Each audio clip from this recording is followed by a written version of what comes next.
All right. Welcome to Winnetonka High School for the Jamboree, and we're here with the Greater Kansas City Officials Association, and we're here to broadcast the Jamboree from the standpoint of the referees. We're excited to bring this to you on behalf of the Greater Kansas City Officials Association, and we have a lot of special guests here today. First of all, our broadcasters, myself, my name is Ken Corum. I'm the Vice President for Volleyball of the Greater Kansas City Officials Association. And alongside our broadcasters are Dixie Ousley, who is the rules interpreter in Kansas City area for the Missouri State High School Activities Association. And we also have Don Sleet, who is the mechanics interpreter for the Kansas City area in Northwest Missouri, and is also an observer for the Missouri State High School Activities Association. And we have our referees here this evening. We'll hear from Don and Dixie in a little bit, but we have our referees here this evening. We have Cheryl Aston, and we have John Eckardt, who are veteran MSHSAA officials, very good MSHSAA officials, and we're going to let them do their thing here in a moment. But first, before we release them, we want to kind of ask them a question here about when they started officiating, what was one of the pieces of advice you were given when you first started officiating that you have held on to and you think that officials watching here tonight would hold on to as well? Cheryl? I think for me, never stop learning and always give back. I think I try to pick up something every year, every match, every game that I try to focus on and learn additionally and try to give back to new members of the association. Excellent. And John, what would be the big piece of advice that you received that you'd like to pass along to other officials? Well, I think it's important that everyone realizes that the coaches and the officials are not adversaries, that they have a job to do and we have a job to do, and you're just in this together, and to try to give them a break and have some empathy. The other thing I'd mention is that it's important to try to get the call right. There are a lot of times when you're out there to make the call, and it's important, you have to make the call, but sometimes you just wonder if you got that correct or not, and the stands will let you know if they think you got it wrong. And then, not very often, but once in a while, you may need to get together and just get the call right. It happens in pro sports, it should happen here too. Okay, thank you. Speaking of job to do, we're going to let you guys get to your jobs, but before we do, we all just want to wish you good luck. And again, the whole purpose of tonight is we're not trying to get you, we're not trying to single out anything that's good or bad or whatever, okay? We just want you to have fun and do your thing, because I don't know about everybody here, but I have never called a perfect match. Has anyone here called a perfect match before? Okay, so that's not going to happen tonight. The coach is going to make mistakes. The players are going to make mistakes. We as broadcasters are probably going to make mistakes. So I'm officially taking the pressure off your shoulders right now tonight. So go out, have fun, do your thing, and have a great time. Okay. All right, so while they're getting set up, Don, Dixie, and I are going to talk a little bit here. I have a couple things I need to say right off the top. First of all, Michelle Cronk from the North Kansas City School District is our operating our camera here tonight and has provided our equipment here. And we'd like to thank the North Kansas City Schools along with Michelle for providing our equipment here tonight. Want to thank Winnetonka High School Coach Mike Espinoza, who's hosting this Jamboree, AD Jared Barge for allowing us to do this tonight. And again, tonight's purpose is to help referees. We want to show referees in a positive light and kind of show what kind of things should be focused on before, during, after the match, those sorts of things. Now, as I said before, this is not going to be perfect. I mean, we're doing kind of a bare bones broadcast here. This is not going to be anything fancy. Like, if you're expecting all the graphics and replays like you see on Sunday Night Football, that's not happening. We're much more Wayne's World on Aurora, Illinois Public Access Television. That's what we are tonight. So we're going to have some fun doing that. So we might misspeak. We might say a few things that we're going to say a lot of words tonight, and a couple of those words might be wrong, and we might have to issue a correction later, but that's just part of it. We're just trying to have fun. We're trying to make sure that we're learning together tonight. We're not here to be critical of the referees. We just want to learn. That's all, okay? So again, like I said, we don't have graphics, we don't have replays and so forth, but we do have YouTube comments. So either down here or over there, I'm not sure where on your screen it shows up, Okay, but you will have the opportunity to ask us comments if you're watching us live. Okay, so if you have questions as you watch something, we'll try and keep an eye on the comments, and we'll try to answer your questions live. If you're watching later on demand, okay, you might have to email us the questions later. Okay, but if you do have a question, it's always helpful to have citations from the rule book and case book. So if you do have a question, kind of cite the rule book and case book. That'd be great, and we'll go from there. And also, if you have other mission materials handy, that'd be great as well. Okay? All right, so with that being said, I'm going to kind of turn it over to Don and Dixie, and I want them to kind of discuss the things that when an official walks into the gym for the very first time and just has the gym to themselves before the teams are ready to go and before the match starts, what are some of the things that the officials should be doing? Well, first of all, you should get there at least 30 minutes ahead of time, and then just check out the grounds. Look down the sidelines, see if there's any wrestling mats, poles that might be in the way, and look up. Here we have some nets that are pulled up. Go check it out and see if they're over a playable area, and make sure you know how you're going to call that for the night.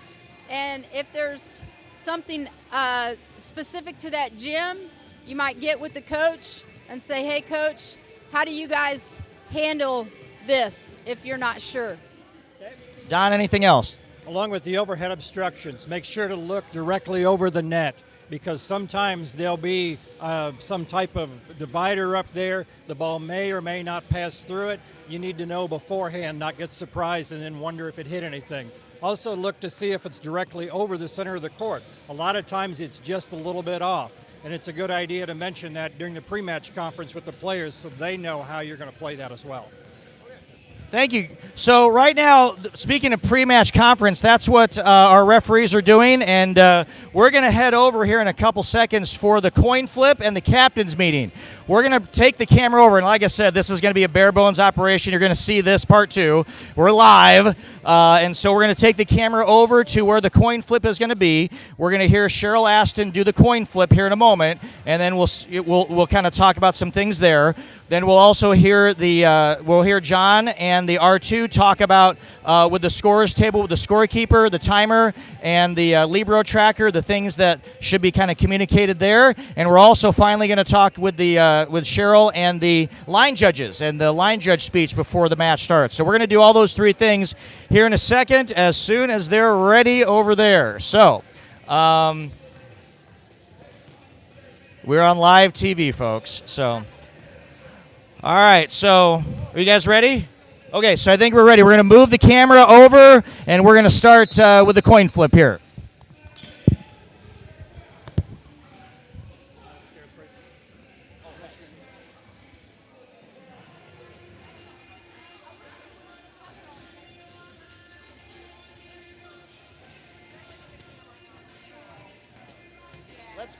Let's put it right here, facing.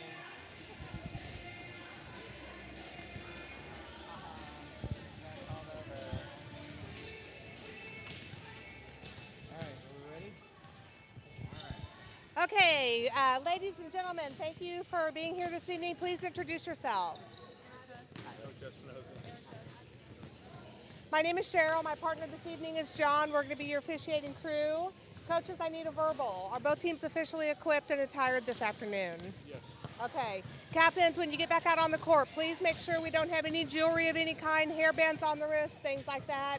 We'll be looking as well. We'll notify coaches if we see something, okay? Are there any special MSHSAA letters that we need to be made aware of also? Anything at all from MSHSAA? Okay, great. That's what I like to hear. All right, ladies, ground rules in the gym here. We've got red all the way around as your outside boundary with solid white shadow through the middle. You've got red 10-foot line as well. Everything up overhead is playable, so play everything off the ceiling. The net with the suspended net system over here across the court is over playable area, okay? Play anything off of from the bottom of the net, court side, anything bottom of the net, stand side is going to be whistled out, okay? If for some reason the ball gets up in that net and stops, it'll be a replay, okay? On this side of the court, ladies, play up to basically this white line, up to the benches here, extended to the walls, and to the bleachers on the far side, extended to the walls. Wall to wall on both ends, okay? Always play till you hear whistle, never anticipate anything, okay? If you ever have any question during the sets or during the match, come over and ask me, okay? Chase after the ball, please. As it goes out of bounds, that's not the line judge's responsibility. Do you have anything to add, Well, John? one thing, let's talk about the backboard. I think it's the backboard. The back of the backboard is going to be in play, and from that point back, it will be out of play, out of playable area. Good point, yep. All right, anything else? Nope, that's it. Okay, we're going to go ahead and do the coin toss. Sorry, North Kansas City is our visiting team tonight. Here is my coin. This is tails, and this is heads. Please call it in the air and repeat what she says, all right? She said heads, and it is heads. Would you like to serve or receive? All right, you have chosen your home bench over here. We're going to get you guys going. You'll each have 5 minutes of hitting at the net. That is including all of your hitting and serving this year. It's new from last year, so it's only 5 minutes. And then you'll have 5 minutes at the net. Then that leaves us a minute to get everything done over here. All right? Any questions? All right, have a great match, ladies. Have fun. 2 sets to 19.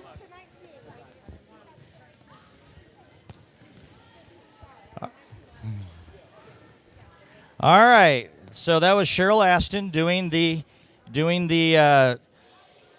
meeting with the captains, and now what's going to happen is let's bring the camera over here to the side and face the scorers table. And now John is going to talk with the scorers table personnel here. So, how do you want to do this? Well, I can do it right like this. Yeah, okay. Well, one of the Rule 5 talks about what the second umpire is supposed to do. One of the first things you're supposed to do is to check and make sure that the table is opposite where the referee number 1 is going to be, and that you can see the scoreboard. And so those are 2 checked off.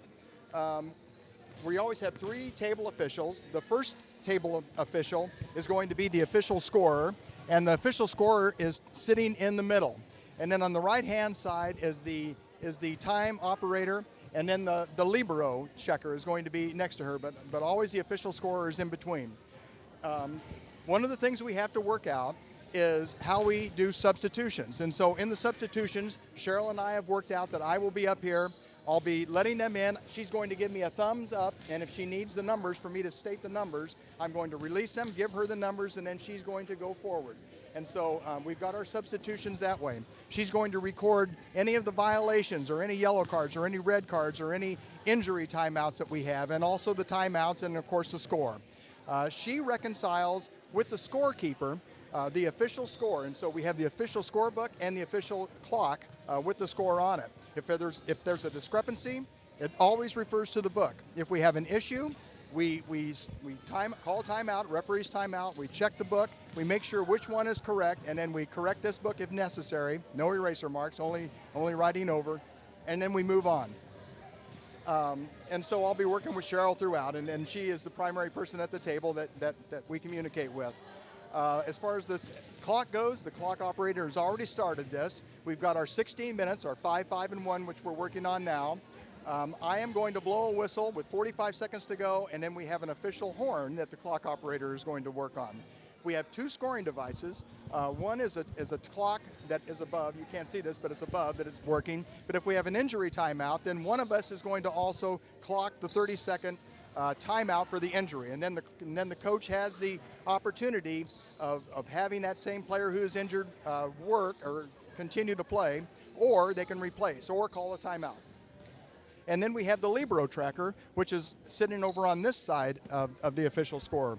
The libero tracker is going to make sure that the libero sits out for 1 complete rally unless they are going to be serving, and also that they're being replaced by the person that replaced them. So those are the 2 responsibilities. And then I'll check with the libero tracker after every timeout to find out what the status of the libero is at that point. We also make sure that they have different color uniforms, and we'll be checking on that too.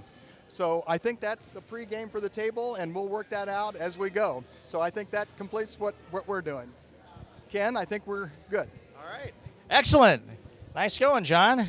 Okay, and we have our table people who are they didn't know they're going to be on camera, so sorry about that. But okay, so we're going to go ahead and move down to the corner here, and we're going to talk with the line judges now. And so Cheryl is. Now, the line judge speech doesn't have to happen all the way down here. Cheryl's preference is to talk with the line judges in the spot where they're going to line judge. Some officials like to do the line judge speech at the table or out of sight, but we're going to have Cheryl do her line judge speech here right now. All right, yeah, I like to get away from the congestion up there at the scores table because my R2's up there working, trying to get the lineups and stuff, and sure, if you want to hold the mic, that'd be great. And I'm going to talk to my two ladies here. And my name is Cheryl. Barbara. Hi, Barbara. Come on in. Allie, hi. Thank you guys for volunteering this evening. Barbara, I'm going to let you hold this flag. And as part of the officiating crew, which you guys are this evening, okay. If you get anybody saying anything to you from the stands or from the coaching staff, you know, from the benches or anything, please let one of us know. Let myself or let John know, okay? Because we need to address that immediately. But as a line judge, your job is just that, watching, you know, you're judging the lines. You're judging the ball on the line. And first thing, the best way to hold the flag is just like this, nice and relaxed in both hands, right like this. That way you're ready for a good call, okay? In. Flag straight down like this, out, all the way up like this. I don't want it like this, I want it all the way up in there. There you go. Touch is out in front of you like this, okay? And if you see the ball touch any part of the antenna or go outside the antenna, and you have to watch both of them because the different angles of the ball, you've got to keep your eyes on both of those antennas. Point to the antenna, look at me and wave your flag in the air, okay? Same thing with the foot fault. If there's a foot fault at the moment of serve, and what that means is the player must contact the ball from being completely behind the inline. If they're a jump server, as long as they jump serve from behind the line, they can land inbounds. But as long as they take off from behind the line, they're good to go, okay? The red line, correct. So you will be watching the red line to your right all the way across to the corner, and then the red line to your left all the way under the net to the far corner. Those are your two lines. Ball on the line is in, down like this. Hold your call until I've awarded a point, okay? I won't look at you every single time, but hold your call until I've awarded a point. That way you know that I've made my decision, okay? If I do need to motion you over to talk to you about a call, don't hesitate to come over. Just come over, we can talk about that. If for some reason I overrule your call, please don't take it personally. I just felt like I had a better look at it, okay? So just remember the word flats, F-L-A-T-S, like this floor is flat. It's an easy acronym to remember what your duties are. Foot faults, lines, antenna, touches, and we talked about the touch signal like this, and you're going to primarily see that as a block at the net, and it gets touched before it goes out of bounds, okay? And then the S part of flats is where to stand. So during timeouts and in between sets, get the ball if it's on your side and come over and stand at the intersection of the 10-foot line and the sideline over there by me. Okay? I know that's a lot of information. Any question? Pardon me? Fantastic. All right. Where do you want us to stand exactly? In between sets and during timeouts, walk over to that far line over there next to the stand where I will be. So you're going to be on the sideline right there at the 10-foot line. Just over there. Okay. Okay? All right. Thank you. All right, well done. All right, so the pre-match is over now, and so Don, Dixie, and I, we're going to head up to the mezzanine, and we're going to do our first match broadcast from up there. So we're going to head up that way or around the other way, do you think? Okay, so let's head this way. I know we're on the move.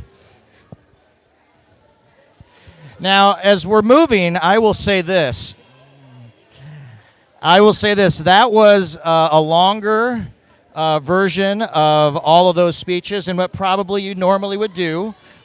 since this is the first one and since this is kind of on video, we wanted to be very thorough and complete. So I think both Cheryl and John did a great job of being thorough and complete with their speeches. And so probably what will happen is the first couple times you do this, and as the teams get ready at the start of the season for the first couple matches, your line judge speech and your start of the season coin flip speech will probably be a little longer. But then as we get used to things, then it probably won't take up as much time. So we're probably going to set up right here, and this will be our vantage point for the first set or the first match. All right. And we're going to go ahead and go ahead, Dixie. Don, have a seat. So we're not going to be in the camera shot anymore. We're just going to kind of be the voices in the background. And we're going to talk about a few things here. Okay. So the plan is this. We're going to, on the first match here between Winnetonka and North Kansas City, we're playing 2 sets to 15, win by 2.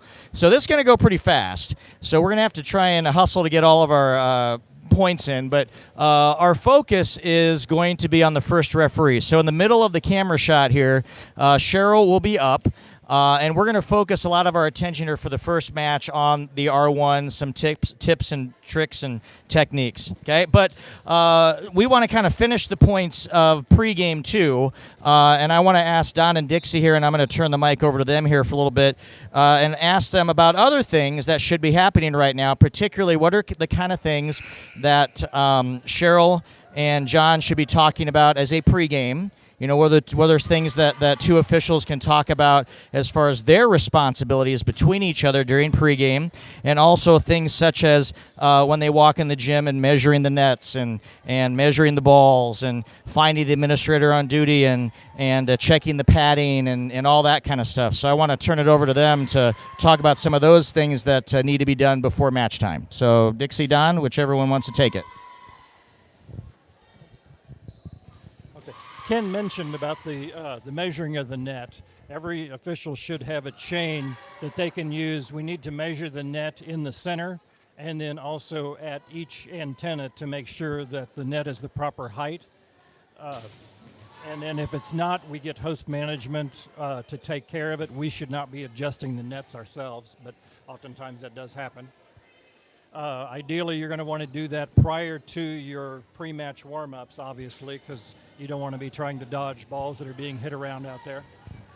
In Missouri, we have a 16-minute warm-up, which I believe Cheryl explained earlier. It's 5 minutes shared hitting on your own side of the net, and then at the 11-minute mark, the receiving team takes the court for 5 minutes of hitting and serving, followed by 5 minutes by the serving team, and then there's 1 minute for clearing the court and preparing for the introductions. Each state sets their own warm-up procedures, so if you're not in Missouri, that may be a little bit different. During the warm-ups, once the first and second referees have each finished their duties, they're going to be doing such things as observing the warm-ups. They'll be making sure that the rosters were turned in by the 10-minute mark, and when the players' uniform numbers are visible, as we can see North Kansas City has theirs, we would be checking to make sure that each numbered player on the court actually appears on the roster. Winnetonka has warm-up jerseys on for the most part, so we can't see numbers. Then they're just assuming the risk that the lineup be correct. It should be noted that if the warm-up jersey had a number on it, we don't assume that that's the same as the actual player uniform number. So once we get the lineups, those are due at the 3-minute mark prior to the first set. We would also check to make sure that each of the players listed as a starter is on the roster. And if we've seen a libero, a player in a different colored jersey out during the warm-up, that the libero is noted on the lineup. And if it's not, you'll verify with the coach, that that they intend to use the libero. Did we talk about, Don, the uniform requirements for the libero? Did we mention what to look for there? The uniform requirement changed a few years ago. Either the libero or her teammates must be in a solid colored jersey. Let's see, it looks like in this case. Let's zoom in there.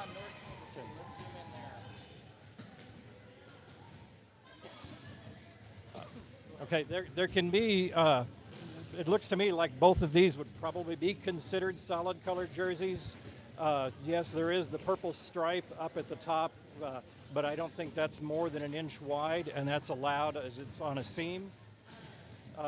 The libero and the purple jersey, the stripe that she has on the back is getting pretty close, but as long as we've deemed the white jerseys to be solid color, then we're okay.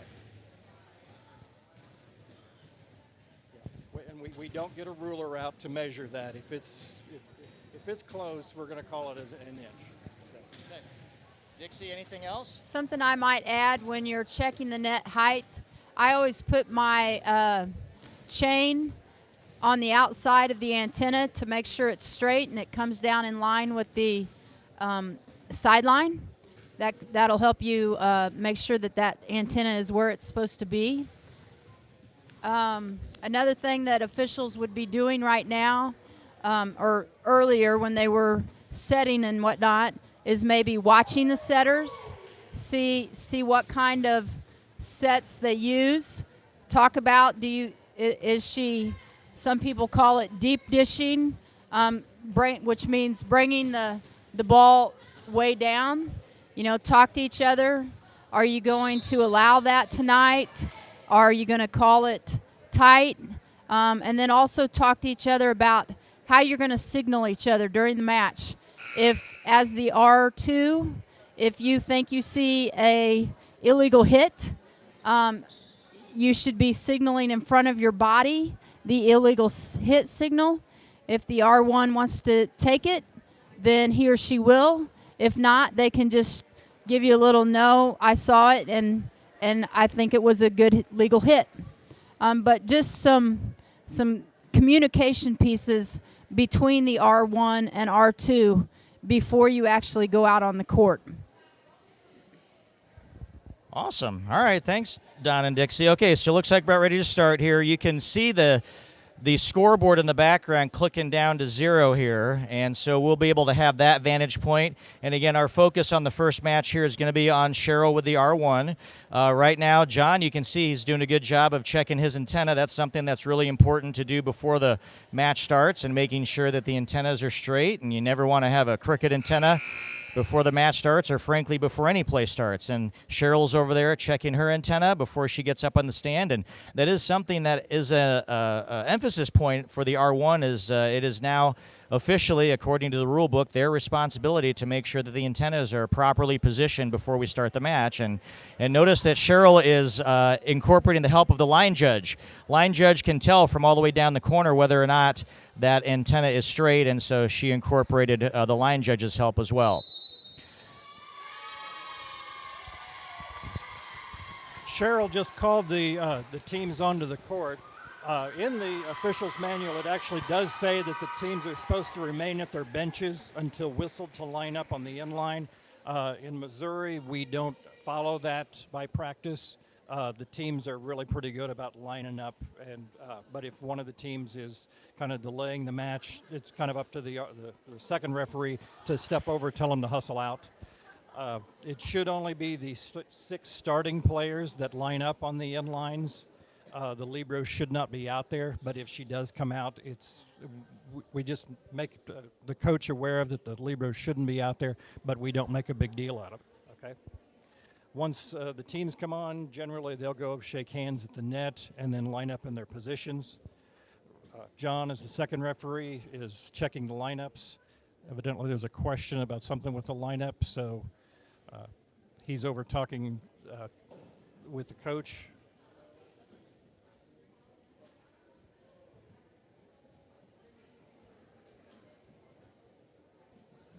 So they've lined up one position too far forward. So he's got to rotate them back because it does, when the coach turns in his lineup, it is in service order sequence, and he lists his first server at the top of that list. Since he's checking Winnetonka, I'm assuming that they are the receiving team because by mechanics, we are supposed to start with the receiving team. Okay. In this case, because they weren't starting in the lineup that they thought they were going to, they wanted to substitute in, which is permitted, and they followed the regular substitution procedure. So they wanted number 6 to start off as the right front. Ideally, we should be checking the lineups from the sidelines instead of walking out on the court. And I prefer leaving the ball at the court because, as just illustrated, when John had that problem, he had to be carrying the ball around with him as he straightened everything out.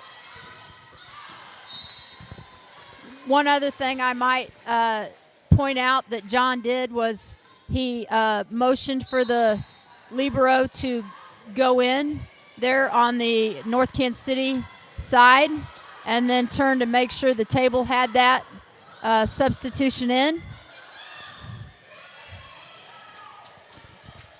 All right, very good. So we are underway. So like we said, our focus now turns to Cheryl, and we kind of want to see the kind of mechanics she's doing and kind of some of the things that, as the first referee, she should be thinking about. Some of the things that we'll be kind of talking about is not only her signals, but also pacing. That's a big deal amongst a lot of coaches. How fast do you go? Now, there was a ball handling violation there, our first ball handling violation. And I want to add, as a first referee, you know, usually that's what sets the tone for the match. You usually, looks like we have a net violation on Winnetonka, point to Northtown. But the thing about ball handling is that the first time you enter the match as a first referee and you call a ball handling violation, usually that's your standard. So, you know, a lot of people, there's been a lot of controversy, obviously, about ball handling. We'll talk a little bit more about that as this match goes on and as the evening goes on. But generally speaking, when you call your first ball handling violation, that should be the bar for you that night. And so hopefully, with that being the first call by Cheryl, that's where the bar is for her tonight. So we'll see how that goes and as the night goes on.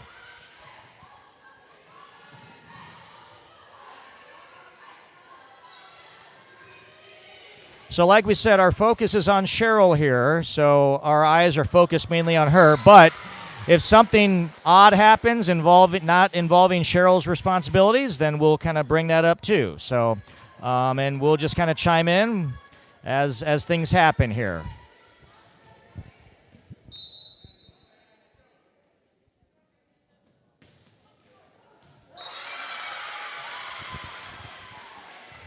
Notice whenever Cheryl makes a call, she whistles as soon as she recognizes the fault, and then she turns and looks toward her second referee, squares up to the court, and then makes the signal, first awarding the point and then signaling the fault.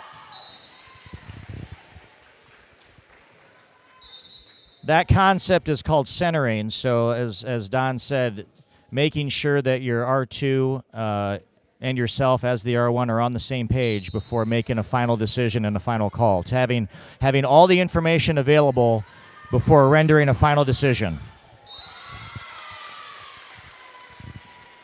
That is a new signal this year. Don, you want to talk about that? It's going to be hard for me to remember. They've changed the signal under National Federation Mechanics. When the ball, other than a served ball, goes under the net, we now use the line violation signal using the index finger to point to the center line.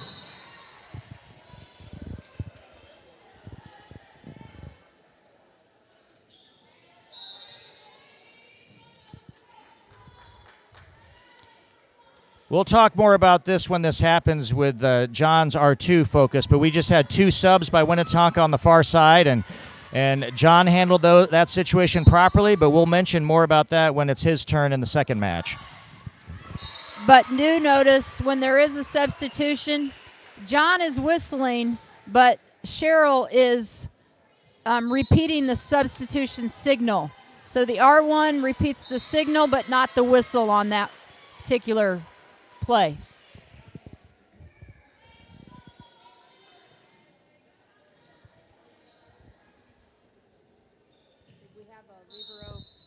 I think there Northtown had the libero stay in and go back to serve. So you saw two girls with white jerseys switch. It was a libero switch, though. The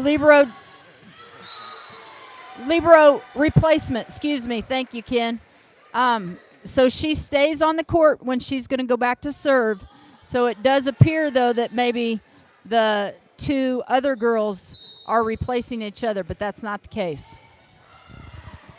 And that is something that if you're a new official that hasn't really seen that before, oftentimes when a libero serves, that happens. So you need to be heads up for that whenever that occurs. So timeout just happened, and now let's see what happens with Cheryl. What are some things, Don and Dixie, that you can do? Now, Cheryl is actually calling the line judges over. What kind of things could she be talking with the line judges about right now? If there'd been any kind of close calls, or she's probably just wanting to tell them that they think they're really doing a good job. They should be coming to the intersection of the attack line and the sideline under high school mechanics anyway. That gives the first referee a good opportunity to talk to them, cover anything that they may need to change, or just to tell them they're doing a good job.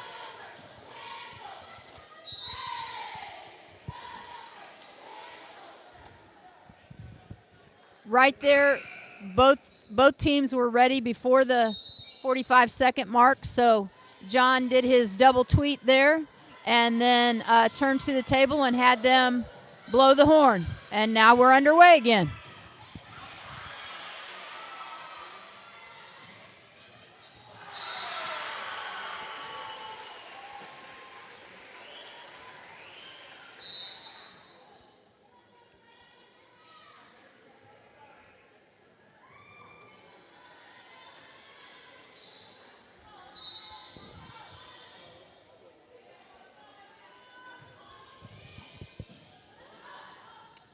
Well, Don and Dixie, I don't know if you know this, but we have 11 people watching live right now.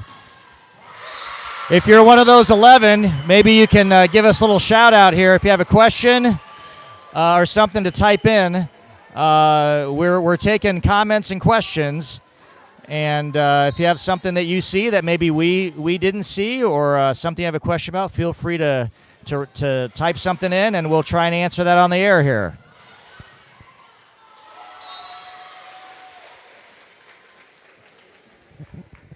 As the R1, Cheryl needs to be aware of where the setters are, if they're in the back row or the front row, so that she can be aware of that setter if the ball goes close to the net, if it's above the top of the net and she goes up there after it. She needs to be aware before the play, okay, is my setter back row? And you'll notice that number 1 is back row for Northtown right now, so that's something that Cheryl needs to be aware of.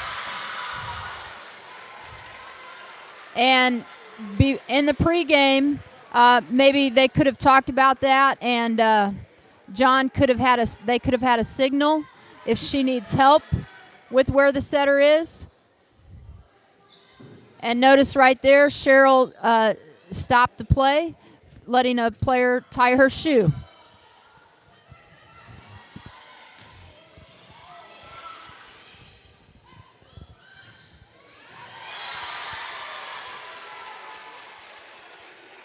So again, we're going to 15 points. It's 11-8 Northtown, and we're getting close to set point here.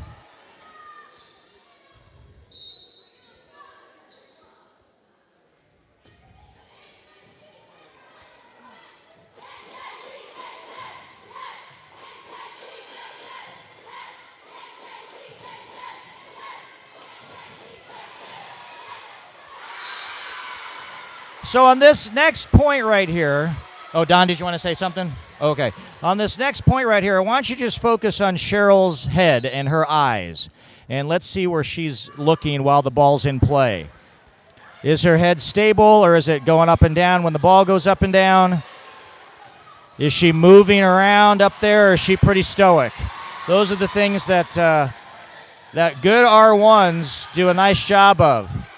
Making sure that you're staying still, your head's still, And there's a lot of things happening right here. It's pretty exciting play here, and Cheryl is pretty still right now, very focused on what's happening with the play.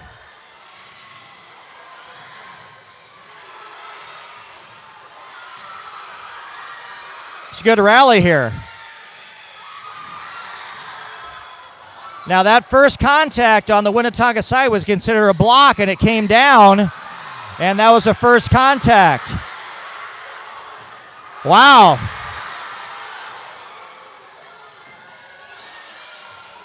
Now as a referee, you really got to concentrate hard the longer this play goes.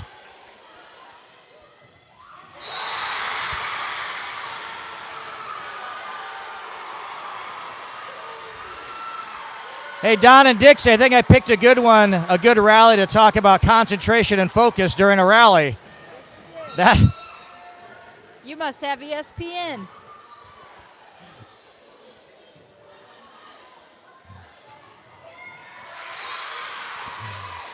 But again, the point there was, even though that was a really great rally, the point was notice Cheryl's head. She doesn't follow the ball up to the ceiling and down, and her head is pretty straight. Her eyes are level, and you want to be pretty in control with your head and your body during the rallies. And so Cheryl obviously did a really good job there. Something else we can focus on, too, is, what does Cheryl do between rallies? So when this rally is over with, right there, let's see what Cheryl does between rallies. She gives her signal, and now, again, her focus still needs to be on the court. Some officials will kind of look around and look in the stands and look elsewhere and look other places, but you've got to maintain your focus because something weird could happen amongst the players. There could be some dirty looks or some inappropriate comments and so forth at the net. And if you're not focused on the players, you're going to miss some of that stuff. Oh, and we have set point right now. And of course, on set point. And the point I wanted to make is that Cheryl did not mirror the set point signal. She just nodded to acknowledge it.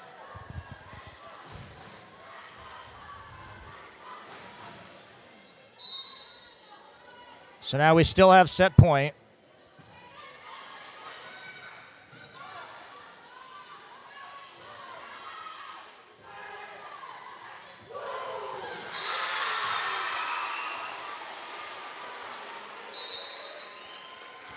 Timeout taken by Northtown. All right, so again, let's focus our attention on Cheryl. She brought the line judges over. Partially, she wanted to talk to them, but also she wanted to make sure they were in the correct position during a timeout. Now, normally we would ask the line judges not to cross the court like that, but again, it kind of depends on who you have as line judges in the situation. But you do definitely want the line judges over by you. Don mentioned in the last timeout we want the line judges preferably at the intersection of the 10-foot line and the sideline. But what Cheryl's doing right now, just kind of reiterating some things that they may have talked about or talking about certain plays and so forth. But the point is Cheryl is not relaxing during the timeout. She's actively participating to making sure that the next point is good.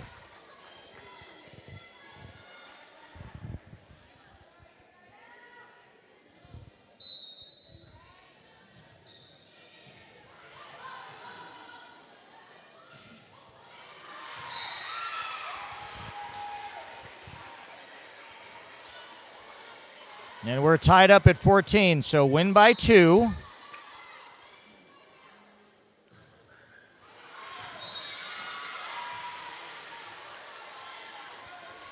And again, like John did before and like Don mentioned before, set point right here. Set point signal not mirrored by Cheryl, and there it is. Okay, so now let's look at what... Oh, we have a violation. Okay, so Don, Dixie, you want to explain what happened there? So right there, in Cheryl's opinion, the ball was still on Winnetonka's side of the net. It had not, no part of the ball had crossed the plane of the net. So the North Kansas City girl could not hit the ball like she just did. She has to give the Winnetonka side. They had someone there ready to make a play, so that Northtown girl has to give her a chance to make the play. She came across the net to do that spike that she just did. Do you have anything to add, Don, do you have anything to add to that? Okay. So, unfortunately, this is one of those times we don't have replay. The camera angle we have is from here in the corner is not the best to judge that play, so we obviously are trusting Cheryl's judgment, and what Dixie just explained is what happened.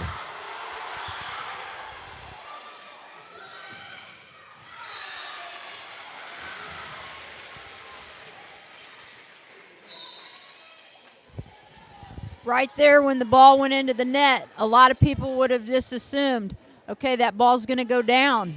The Winnetonka girl made a great save, so you have to keep your focus, stay with the play. Don't quit on it just because you think, oh, they're not going to make that play.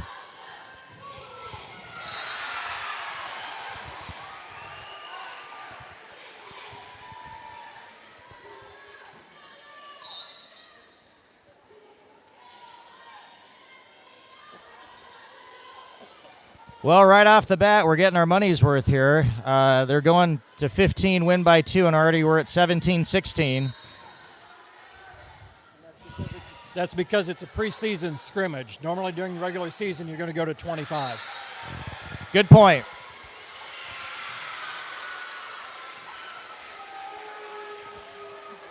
So we had a touch on that. Do you want to address that? No.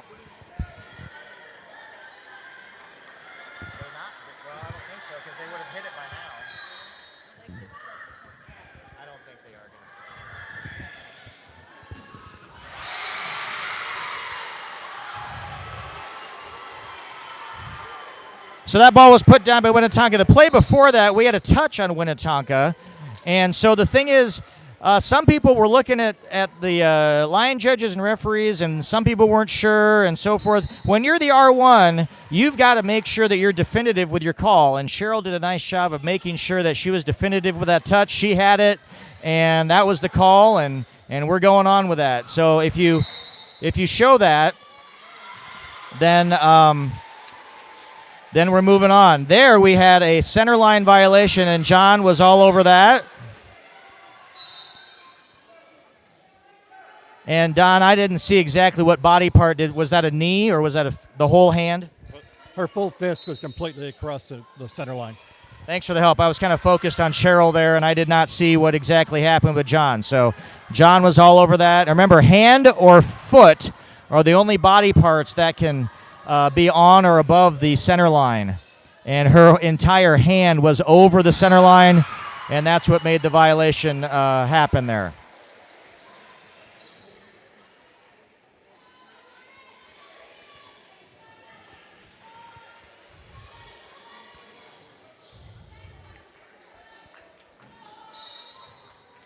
So this kind of brings up an interesting point. Like if this was a set to 25, we'd be 29-28 at this point.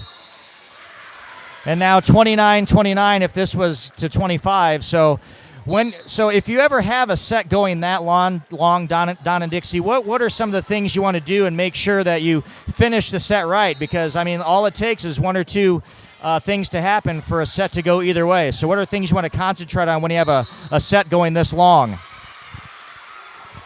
I'd say staying consistent with how you've called the match up to that point. You don't want to either get tighter or looser on the ball handling. If you would call it on the first rally, you'd want to call it on the last.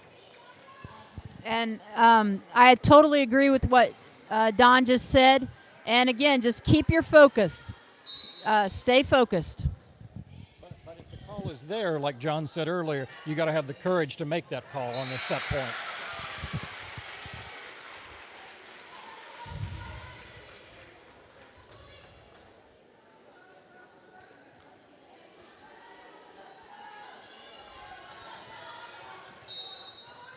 They might play to 25 after all.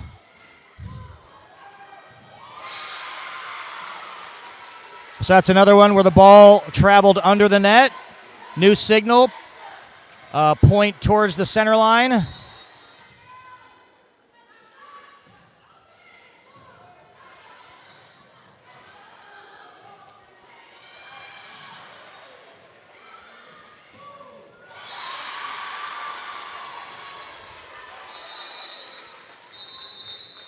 And there we go, win by 2. So now let's see how we switch courts and the signal sequence with Cheryl. And let's talk about that. Dixie? Okay, she did it. I don't know if you caught that there, but she gave the point and then the violation. Then she crosses both arms in front of her chest to signal that it's the end of the set, and then swings her arms around to tell the teams to switch courts. And you'll notice that a couple of the Winnetonka players tried to go under the net, and Cheryl asked them to go behind her. That's always a good idea to have them go behind the R1 if they're going to that court instead of under the net. And as part of the end of set signaling sequence, there's a total of 3 whistles. You're going to have the first one for the initial fault that was the final point. Then there's one when you signal with the crossed arms signaling end of set. And then there's the third whistle is when you're directing the teams either to switch courts or dismissing them to their benches. And giving the switch court signal, the left hand starts in front of the body with the right arm behind, and then you switch positions, basically directing the team on your left to go behind your body, the team on your right to cross in front of you. Here, not to put you on the spot, Don, but why don't you stand up and we can actually have you do that signal sequence and talk through that here, and so we're all on the same page since we have a few minutes here between sets. Okay, so we had the final point. So there we had the whistle. This team scored because the ball was in bounds. That was our first whistle. Then there'd be a whistle with the crossed arms to signal end of set. Hopefully the second referee has verified with the score everything's okay and give us acknowledgement. Then we whistle again and move from front and then around. So. Okay. Thanks, Don. Sorry to put you on the spot like that. Okay, so now we're between sets. We got about a minute left. So what are some things now that should be happening? And I know we were going to talk R2 stuff later, but what are some things that are happening at the table with the benches and lineups and that sort of thing? As the R2, John is making sure that the coaches have gotten their lineup in by the 1 minute mark, and then he's getting that recorded and verifying that with the scorekeeper that they both have the same lineup down. Making sure he should have the ball. Sometimes the line judges will take it with them. Mechanically, the R2 should have the ball because they're the ones that deliver it to the server. If you have ball shaggers, it's fine if they have the ball.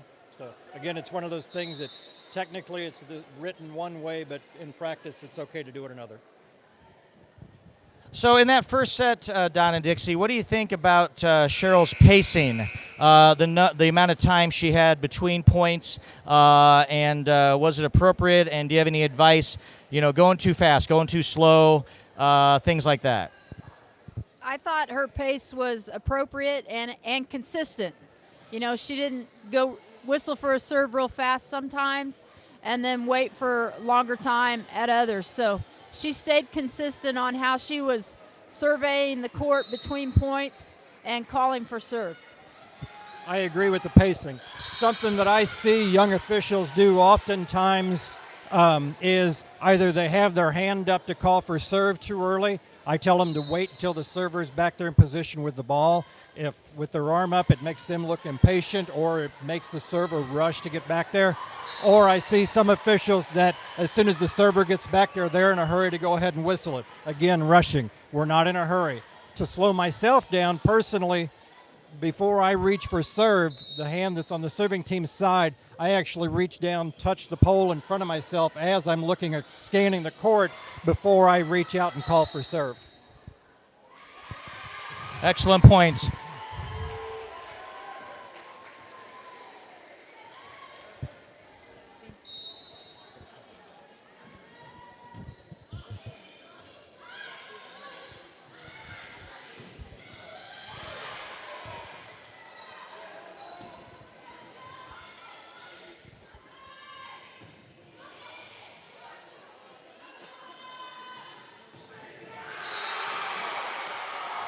Now, something that we have talked about as an association is making sure that we use our line judges more so and maybe a little bit more effectively. There, you may have saw the ball was hit right down the line, and Cheryl's first eye contact after she saw the ball hit was to look all the way down at the other end of the court to the line judge to make sure that she had the same call that Cheryl did. So we want to make sure as officials early on in each set we're using our line judges. Even if there's an obvious call, we want to make sure we have those line judges engaged right away so that they don't, because a lot of times line judges will feel like they're not a part of the match, that they're just taking up space and that we're not using them. As referees, we need to use them early and often and to make sure that that we're doing that. Otherwise, when we need them at 24 all in the third set, they're going to be there for us. Don? And she blew the whistle as soon as she saw the ball was down. Don't wait until you know if it's in or out, but whistle it, because that tells everybody, including the R2 who's not following the ball, that the play's dead. All right, we have a timeout here. Oh, go ahead, Dixie. That last play there, Winnetonka's setter is back row, and she dumped the ball. So what Cheryl was focusing on there was the ball above the top of the net. And obviously, in her judgment, it was not, because she let the play continue and she put the ball down. I'm not sure if she gave the safe signal or not. I didn't see that part. And some R1s will give the safe signal just to let everybody know that she's aware that she's back row, and she, in her opinion, didn't think she was back row. Some officials do not give the safe signal. Don and Dixie, is there a book interpretation of whether they should give the safe signal or not? I think it just says when necessary or when needed.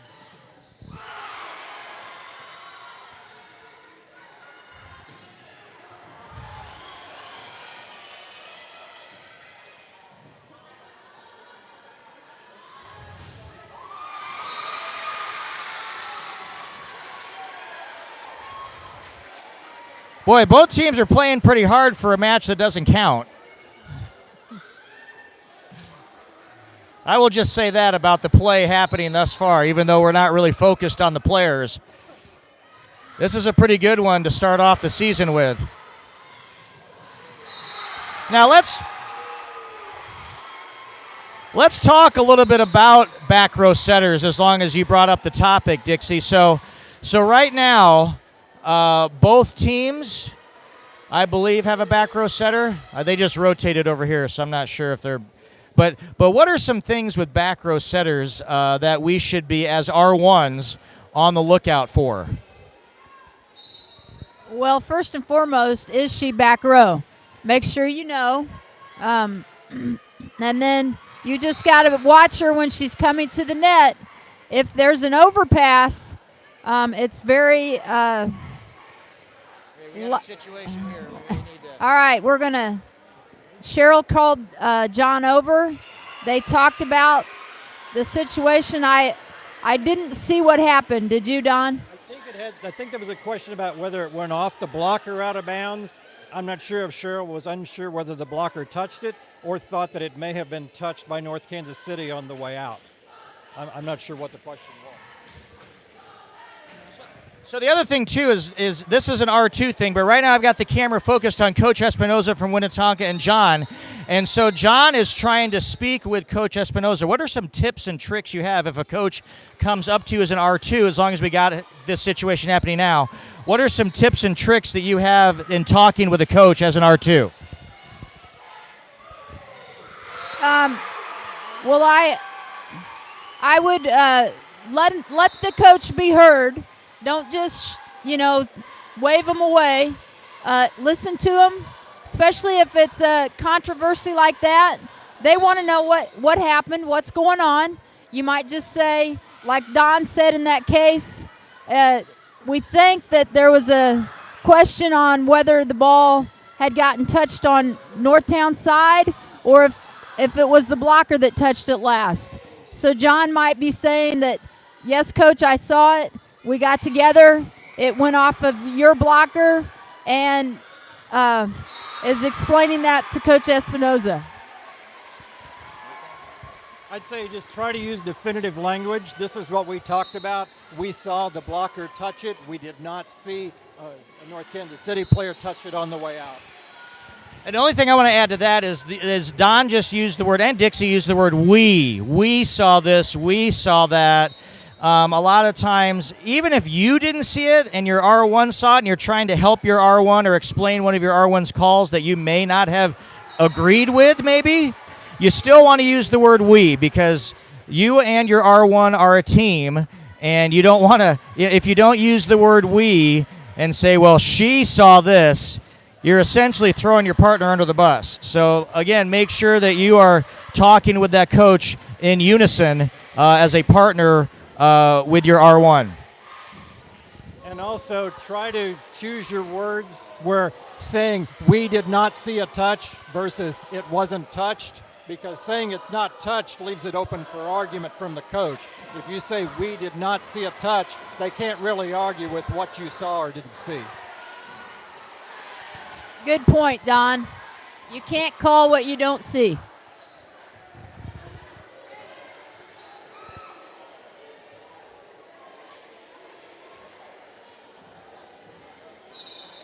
In our association meetings, that's usually a big topic of conversation is what type of language, how do you handle that type of coach-referee interaction. And again, we want to make that situation as positive as possible so that it doesn't become a confrontational situation. And we as referees can do our part in making sure that that interaction is as positive as possible.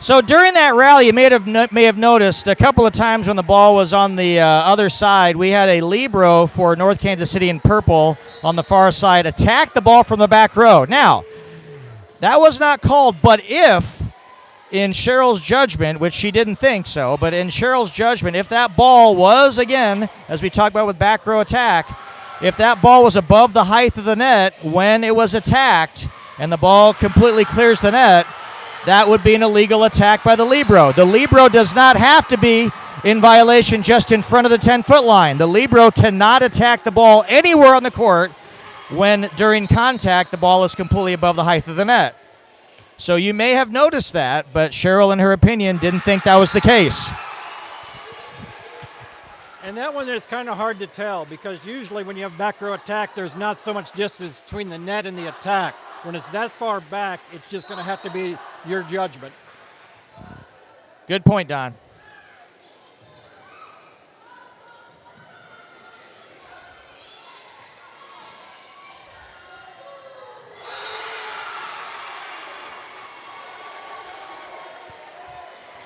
So this is a little bit opposite of the first set. We're now to set point all of a sudden here. So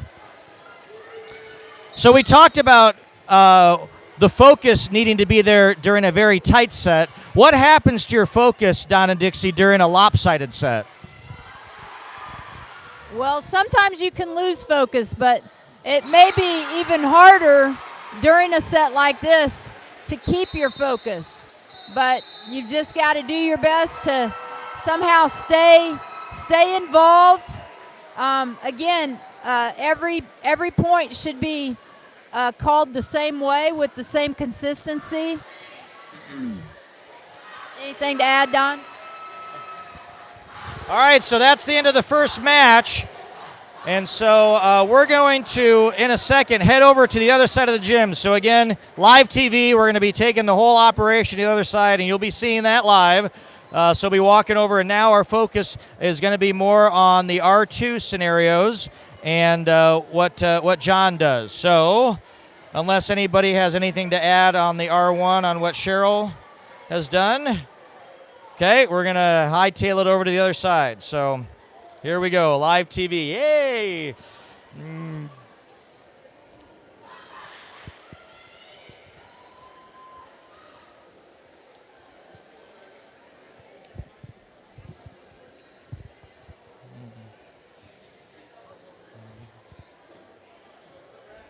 All right. Hey, we have the central office administrators. Our superintendent, Dr. Dan Clemens in North Kansas City. You're live on the air, Dr. Clemens.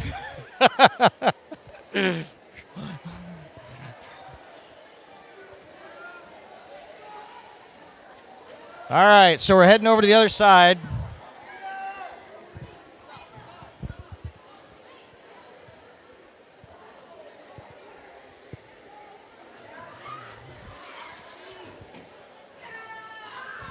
Here, heads up, guys. We're going to bring this through here.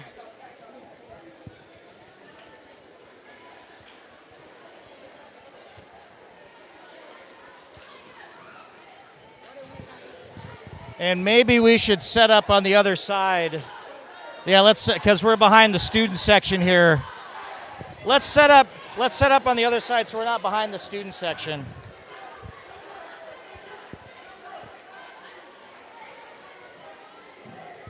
Again, live TV, folks.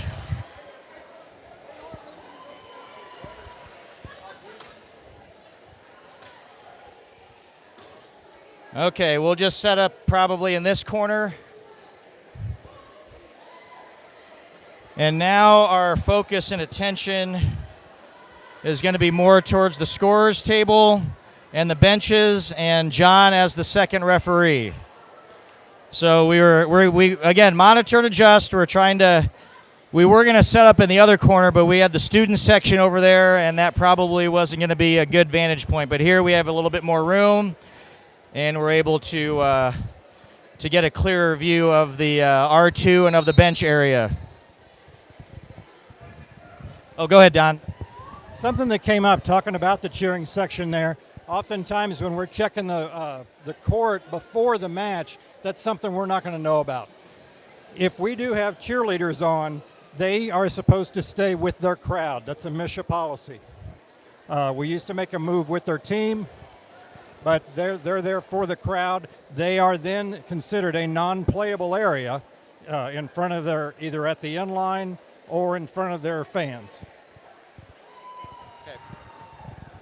Very good. So we have about 6 minutes before we start the next round of play here. This time it's going to be Oak Park taking on Winnetonka, and I don't know if they're going to use all of the time here, but right now, as you can see, they're doing the coin flip and talking about any special rules and so forth, like we talked about in the first match. Oak Park played Staley in the other gym. Just so you're aware of the scenario here, we have two gyms, and in the main gym, and there's 4 teams, they've got a match going on in each gym. So Oak Park played Staley while we were watching the North Kansas City Winnetonka match. So now Oak Park, who has already played over in the other gym, is coming over to this gym, and they're getting the ground rules from Cheryl over on the far side now. So Don and Dixie here, we got about 5 minutes before we start the next match. So just anything, was there anything that you saw in that first match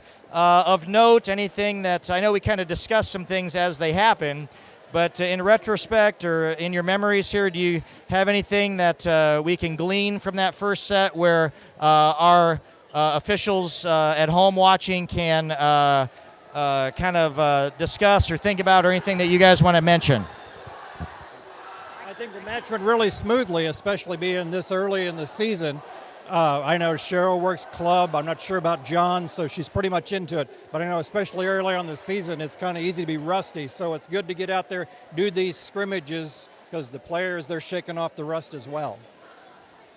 One thing I was going to mention earlier,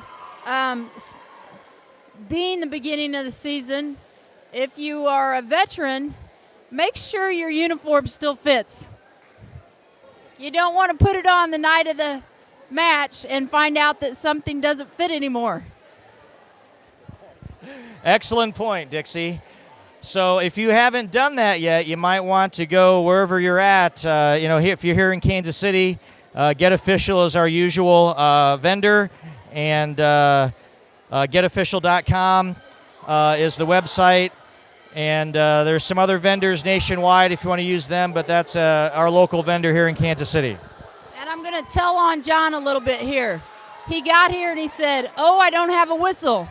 He officiates other sports, so his whistles were still in his basketball bag. Double check that before you head out to your first match. Make sure you have all the equipment that you need. I'm sure John's going to love the fact that we told on him. That's going to go over well. It happens to the best of us. It happens to the best of us, Dixie said. One time I got there, I had no whistle. My partner had a whistle, but had no lanyard, so I had to take my shoelace out of my dress shoes, and that's what I had to tie as a lanyard. So. And I'm sure we all have some stories like that we can share about things that may not have gone exactly right any given night. So.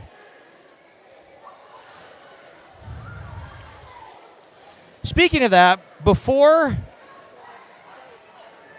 your first match of the year, which most of us are to that point, in addition to your uniform that we should be checking, obviously check to make sure all your equipment's ready to go. You got whistles and red and yellow cards and lineup cards, coins, net chains. A lot of times making sure that you've got your ball pumps and ball measuring devices. There's a lot of fancy ones out there right now, and there's a lot of inexpensive ones out there. So make sure you've got all that equipment ready to go. And what other advice, Don and Dixie, do you have for other people kind of just when they have their first matches of the year, other than making sure their equipment is ready? There anything with regards to new rules we need to know about? Anything with regards to signals and practicing those in advance? What kind of advice would you give for people, even veterans, that haven't whistled their first match yet? I'd say even if you're not selected to work one of the scrimmages, go out and watch, because you do pick things up. You may think of things that you'd forgotten. Like in that last match, we had really good net play. We had a few decisions had to be made on back row players and such. Here Cheryl's addressing the fact that we have a whole gaggle of players here instead of just the 6 starters. So, of course, they're not understanding what she said. Okay, there they are. They're trying to figure out who, counting to 6. So. And they really should go over towards the bench side. The 6 are staying on the end, but the non-starters are on the R1 side. They should really go over to the bench side, but we'll remedy that in regular season play.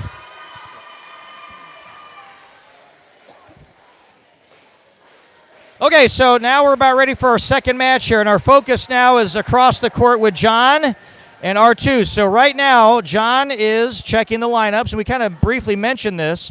Ideally, as Don mentioned, the best place to check the lineups from is right from off the court near the post. There really is not a huge need to stand or go onto the court, okay? And so you can do your job just fine by standing off the court and checking your lineups there. But I understand probably what John's doing here is it's the first time out. We want to make sure that everybody's in the right place and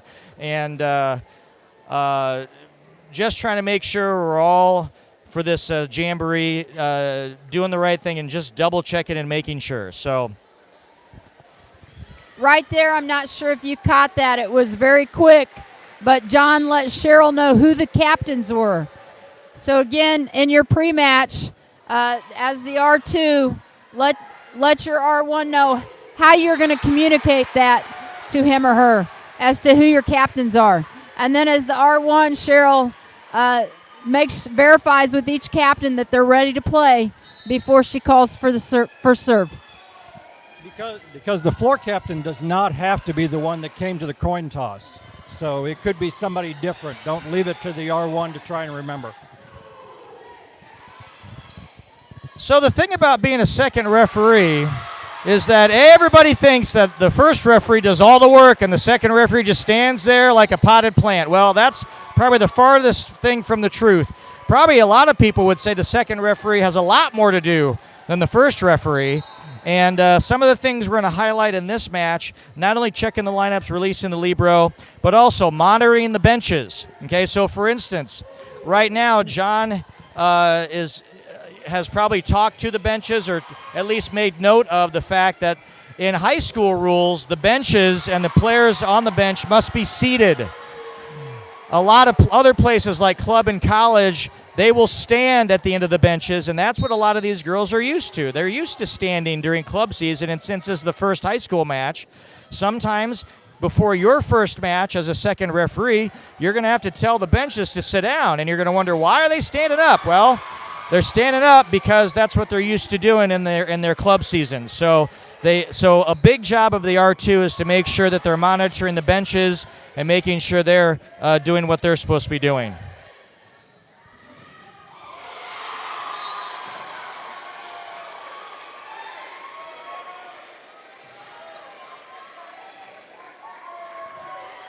So let's, for this next rally, kind of focus on John and see, look at his movement, where he's looking.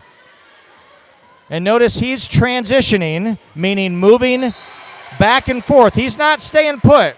You know, if you're first starting out, you're probably, going to stay on the receiving team side and just stay put and just do the best you can to see net and center line. But an experienced referee like John is going to transition, meaning that when the ball is on one side of the net, he's going to be on the blocking side of the net.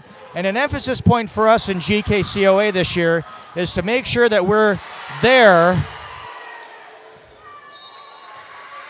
He was helping out where the ball got in between players, and he had a better view of where the ball was than Cheryl did.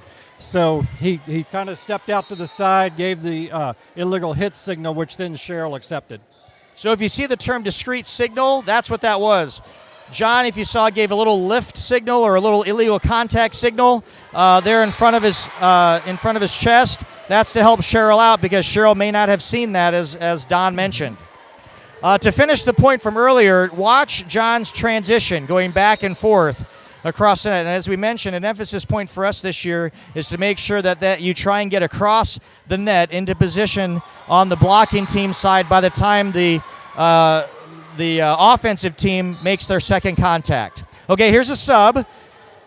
Good mechanics there. You guys want to talk about that? So we had the whistle. Once the sub got up into the zone, he had made note of who was going in, released them to go in, then turned and made sure the scorekeeper had it. Depending on how well your score table is, they often see that, but we need to make sure they have it before we turn the play back over to the first referee. An emphasis point we've had in one of our meetings is to make sure that if we want our matches to be efficient in terms of time and getting out of the gym at a decent time, oftentimes subs is where you can save a lot of time. Don't make the two players stand there the entire time while you're recording the sub on your lineup card and the scorekeeper is recording the sub in their scorebook. Just let them go. Once they get up there, you know the two numbers, 10 for 14. Just let them go, get them on the court. And then all you got to do is make sure you got it noted on your card, and once the scorekeeper has it noted, you're ready to play.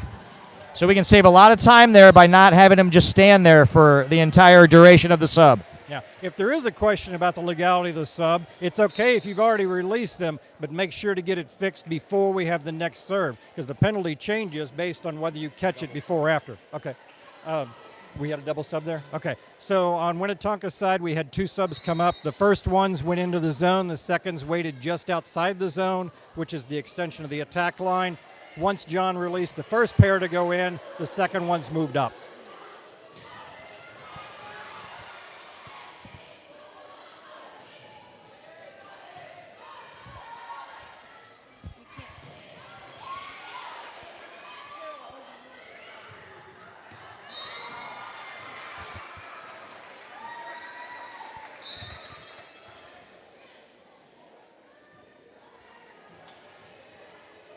And again, notice how efficient John is. It took him maybe 5 or 6 seconds for that entire sub.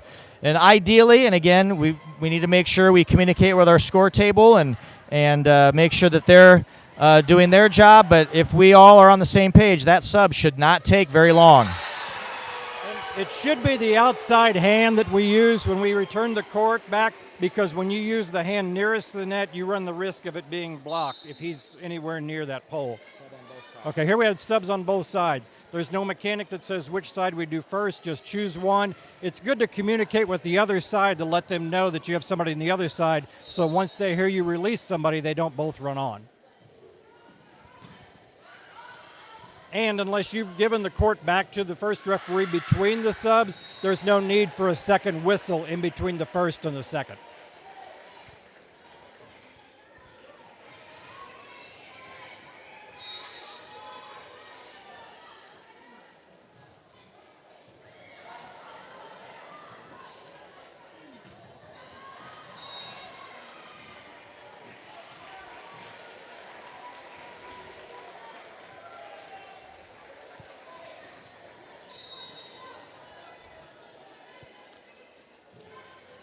Say, Dixie, what do you think about John and where he's standing and the distance from the court that he's at? We had a question about a back row attack.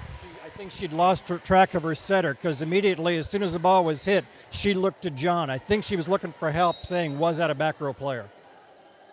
Good. I was focused completely not on that, so good catch, Don. So talk us through that real quick. What happened there, and then just make sure we're all on the same page about what the result was. I didn't see if John actually gave it back to her, but when she was looking for help, he could have discreetly signaled back row player, a back row attack, to let her know that, yes, she was back row. Okay, so we have a timeout now. John gave the timeout signal. Now he's going over to the scorer's table. Dixie, what kind of things do you do when you head over to the scorer's table during a timeout? Well, what I do is I write wherever my server is at. I write whichever team called it and the score. And then John is probably looking at the scorebook right now and actually counting the points. I count the points. Not all officials do that, but I do. That way, at least you know up to that point that everything was correct. Right now, John's going across. They must have something that that happened that they wanted to discuss. So he's going over, and they're going to talk about it. And maybe it was that back row attack that Don talked about earlier.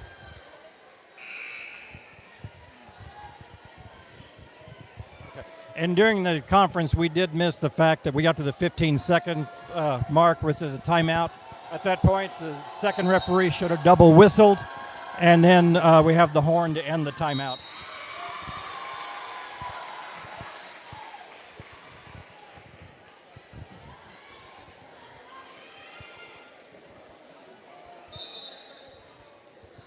So before that back row attack, as you mentioned, happened, I was asking Dixie what she thought about John's positioning, how far away from the court he is, how far away from the court should you be, that sort of thing. So what do you think about where John's at?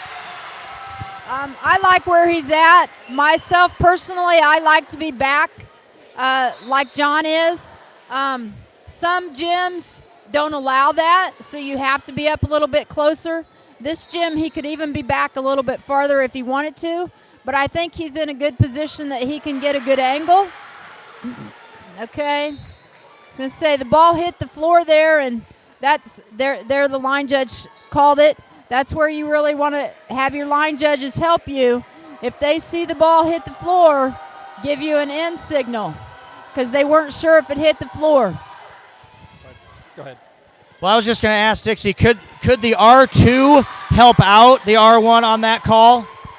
Absolutely. If the R2 had a good angle on it and he knows for sure that the ball hit the floor, then he or she should be coming in and selling that call.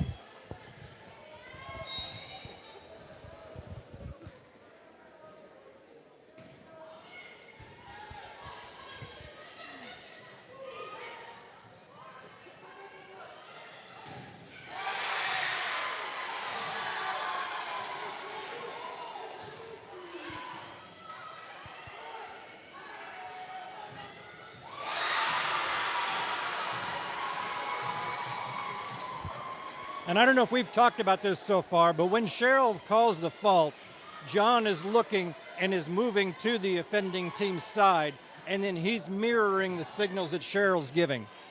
If it comes to a point where he thinks that she's giving the wrong signal, he still needs to mirror the signal that she gives, and that's something they may make a note on to talk about later.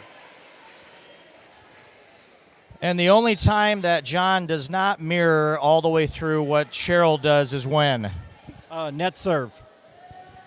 So all John does in that situation is what? He mirrors the point, and then that's it. Now, the next time we have a net violation or a center line violation here, we're going to kind of make sure we focus on what John's doing. Now, John's doing set point right there. He's checking with the bench or checking with the scores table, making sure that's set point. And notice he gives that set point signal, the finger on the shoulder there. Cheryl acknowledges that. Oh, we have a net violation. So now John, look at John's signal sequence. He signals net violation, gives the number, and then since it was set point, he kind of bailed out. But also the loss of rally signal is also given at the end of that. But since it was the end of the set, John went ahead and ended the set and went and got the lineup sheets. So let's talk about now what John is doing here. Is that okay for the R2 to go get the lineup sheets for the coaches, or should the coaches just go get it themselves? Is that a courtesy? Is that something that we're supposed to do in the book? What kind of things should John be doing at this point? Usually I give the lineups to the coaches. It kind of speeds up the process a little bit. It's a courtesy, though. You don't have to do that. And now, if they've turned in their lineup, John is writing down the new lineups for the second set. And when they get them, then he will verify those with the score table. The lineups are due with 1 minute remaining in between sets. So if it gets to be about the 1:15, the 1:10 mark, and we don't have both lineups, I'm going to be heading to the coaches, kind of prompting them to let's get the lineups turned in. I'm not standing there with a stopwatch and at 59.9, I'm going to start penalizing people, because that's one of those things that just draws attention to yourself. If they're not delaying the set, they're within a little bit or close to it, then just go ahead and go with it.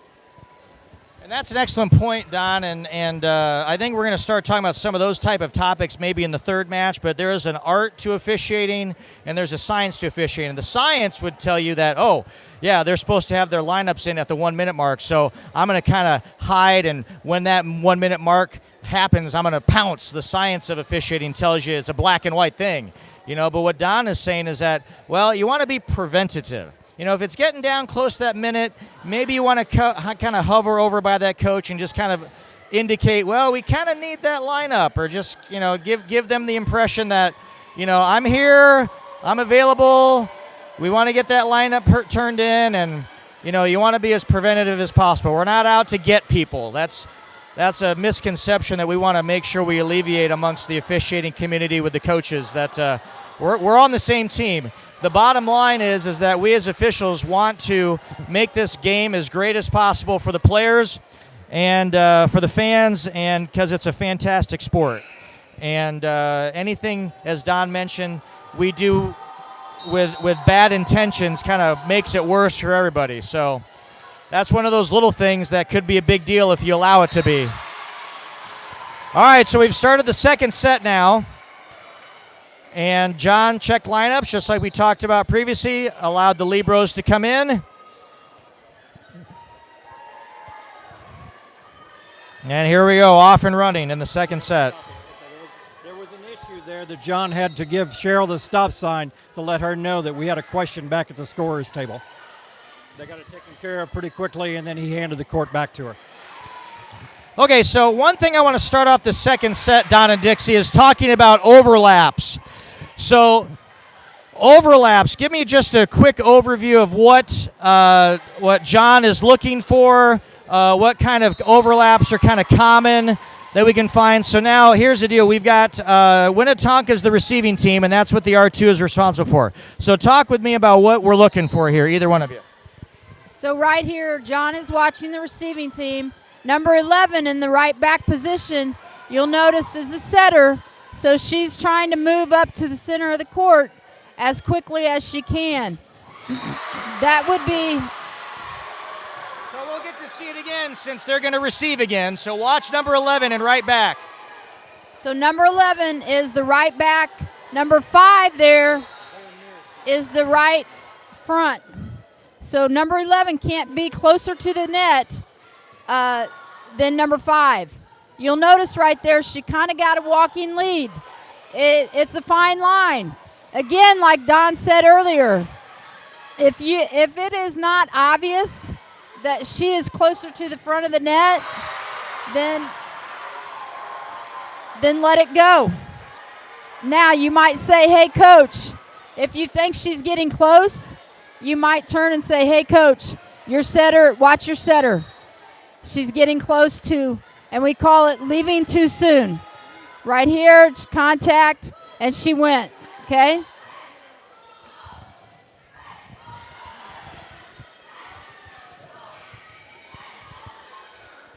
Yeah. Now, you might notice how John's holding his hands. That's because he has his lineup card in his hands.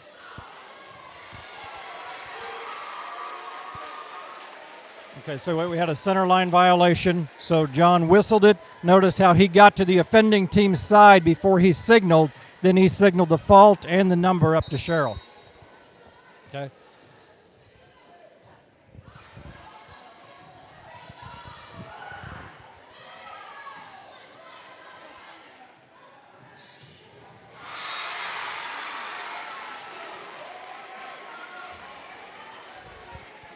So notice Coach Espinoza is right up on the edge of where he's supposed to be between rallies.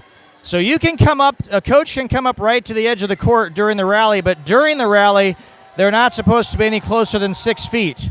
And again, that's one of those things that you don't want to have a measuring stick on during the match. Again, just a nice little warning, and a healthy conversation with the coach usually takes care of that. But the coaches are not supposed to be inside the 10-foot line at any time, and they can be right up on the sideline between rallies. So, again, that's something that John needs to monitor and enforce. And I know we're focusing on the R2, but during that last rally, we had a play where 11 for Winnetonka is the back row setter, and she took the ball over. And Cheryl did give the safe signal on that play. So that's why I have the two of you around to catch all these things that I'm missing, because I'm focused on other things. So I appreciate Don and Dixie for giving up their evening to be here and try and help some officials, hopefully, and we can have a great season as officials and for volleyball here in Kansas City.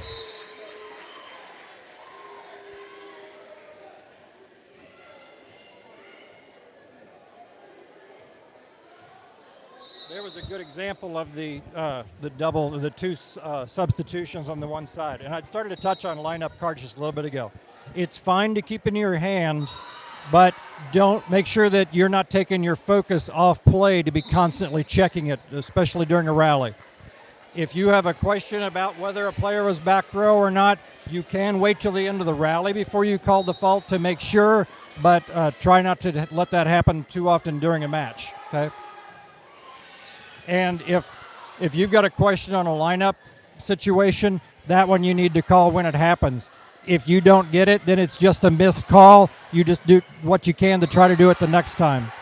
What I personally do on my lineup card, if I have something funky going on with a lineup, is I'll put a little mark so that when that rotation comes around again, I'm already prepared for it and I can look for those two players involved. What did John just do there with his hands? Under high school mechanics, when we grant a timeout, we're supposed to signal to the first referee how many timeouts each team has used, just to let her know. Wait, how many timeouts a team has taken? Yes, how many you don't? Or how many they have left? Which is how many used? Okay, well, again, I just want to make sure, because in different sports, it's different things. So I want to make sure that we're all on the same page there, because I've seen people do the other. So let's make sure we emphasize that. Yeah, you got me second guessing myself. It's the number of how many they've used. And one thing that I tell officials when I'm out observing is don't give conflicting signals. Don't signal that the team has used 2 and then turn to the coach and say you have none left. Just say, Coach, you've used 2. Sorry, Don, I didn't mean to throw you off there. I just. Well, in other sports, when you, as a referee, talk about timeouts, you talk about how many you have left. So if you're a new volleyball official, it's always how many timeouts have been used. So if you signal 2, that means they don't have any left. They've used both of their available timeouts. And again, if you haven't been around volleyball a while, the third timeout option hasn't been a thing for a long time. So used to be when you went extra points, you'd get an extra timeout, but that's not the case anymore. You get 2, and that's it, no matter how long the set goes. As we saw in the last one. Yeah, in that first match, we had one that went well beyond regulation there. So.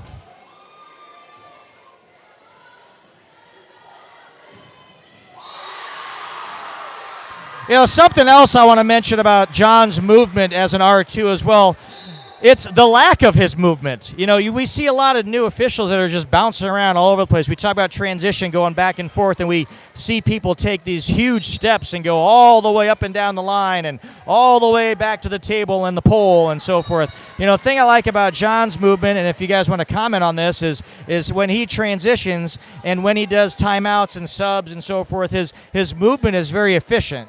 Any comments on that? It looks smooth. He's not rushed. Whichever method you need to use in your transition, whether it's a cross step or a stutter step laterally, that's fine. We talked about depth earlier. I like to line up on the basketball line. That keeps me from either going too close to the court or too far back. I have a consistent view of the net when I'm there. I go probably a step to a step and a half from either side of the pole, so it may take me 2 or 3 steps to make the transition, and that's fine. But you don't want to be too close to the pole where you can't see what's going on the opposite side of the net either. And you'll notice that he always keeps his eyes focused at the net. When he switches from side to side, he's not turning his whole body and looking at where he's going. He's keeping his eyes focused on the court. And that's a point that I can't emphasize enough. That's a great point by Dixie there, in the fact that we have too many referees that miss net violations because their eyes leave the net or leave the net too soon. Like, for instance, the ball might be away from the net, but if your eyes follow the ball and you still have players at the net, there's still the possibility of a net violation. So again, once the players clear the net area and maybe go back to the 10-foot line area, you won't have as much to worry about with the net and center line. You may be able to focus on a couple other things to help your R1, but as Dixie said, your number one focus has to be on that net and center line before the ball gets there, during the ball, while the ball is there, and after the ball leaves. As long as you have players in that area, the potential for a net or center line still exists, and you need to keep your focus there while there's players around. And when you bring those players back to the court, that may mean you're staying on that side of the net just a little longer than you normally would, and the ball may be on its way back by the time you're ready to transition. Then just stay there. Don't be bouncing back and forth like a pinball.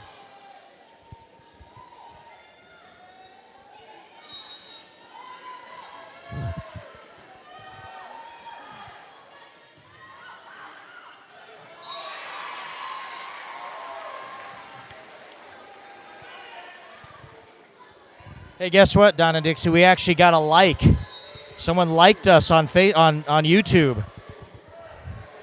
We still haven't gotten any comments or questions live on the air, so if you're one of the people, there's still a number of people that are still watching live.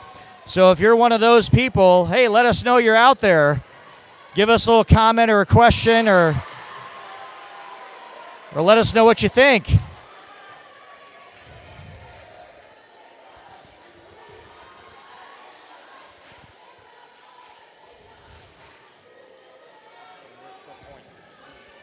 Oh, and we're at set point. So John gave the signal.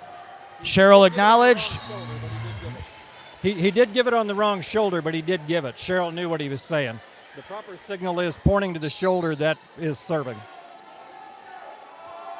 And just like every other set point, we had a missed serve. So that's just how it goes sometimes.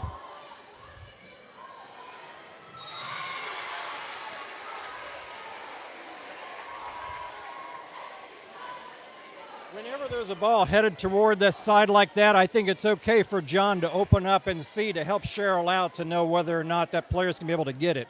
Because it's more important that if we see she's not going to be able to get that without crashing to the bench, go ahead and whistle it dead. And if we do whistle it too soon, then we just go with a replay. But the player's safety is more important. And speaking of crashing into the bench, do you want to kind of briefly mention that new rule this year, or that emphasis rule this year? The new rule this year is if a non-player on the court helps a player on the court either before or as she's playing the ball, then it's now called an illegal hit. So if she gets over near the bench, she's leaning, and somebody on the bench reaches out to support her, either when she's in contact with the ball or before, then we're going to whistle that dead and call it an illegal hit. Who can whistle that dead? Is that an R1 call or is that an R2 call? Well, probably it's an R1 call, but the R2, you can go and help out on that also. But the R2 isn't prohibited from making that call, right? Like if it's over by the bench where the R2 is, could they have a better vantage point possibly? They could, absolutely. Like Don said, if there's no players at the net, the R2 can definitely shift their focus to that player nearing the bench and help out.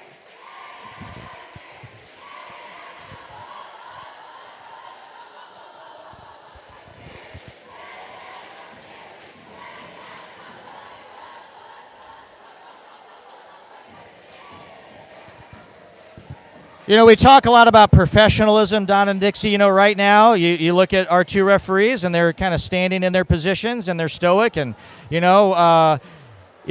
we've seen referees during timeouts. Sometimes an R2 will go over and talk to someone in the crowd, or sometimes an R1 will turn around and talk with people in the stands. What's your take on whenever those type of situations happen, and what to do about those?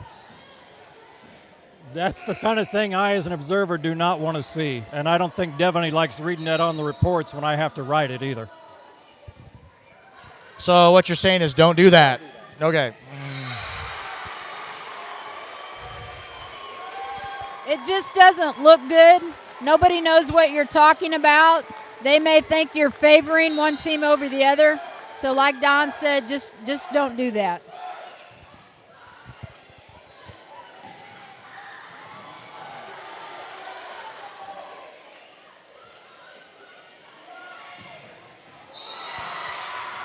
And finally, after about, 6 set points, Oak Park wins that set and takes care of the second match. So let's talk about what now happens after the match. So it's a good idea that either one or both the officials is watching the handshake line, because this was a good place. If there was any kind of animosity, this is where it could happen. So I wasn't going there, but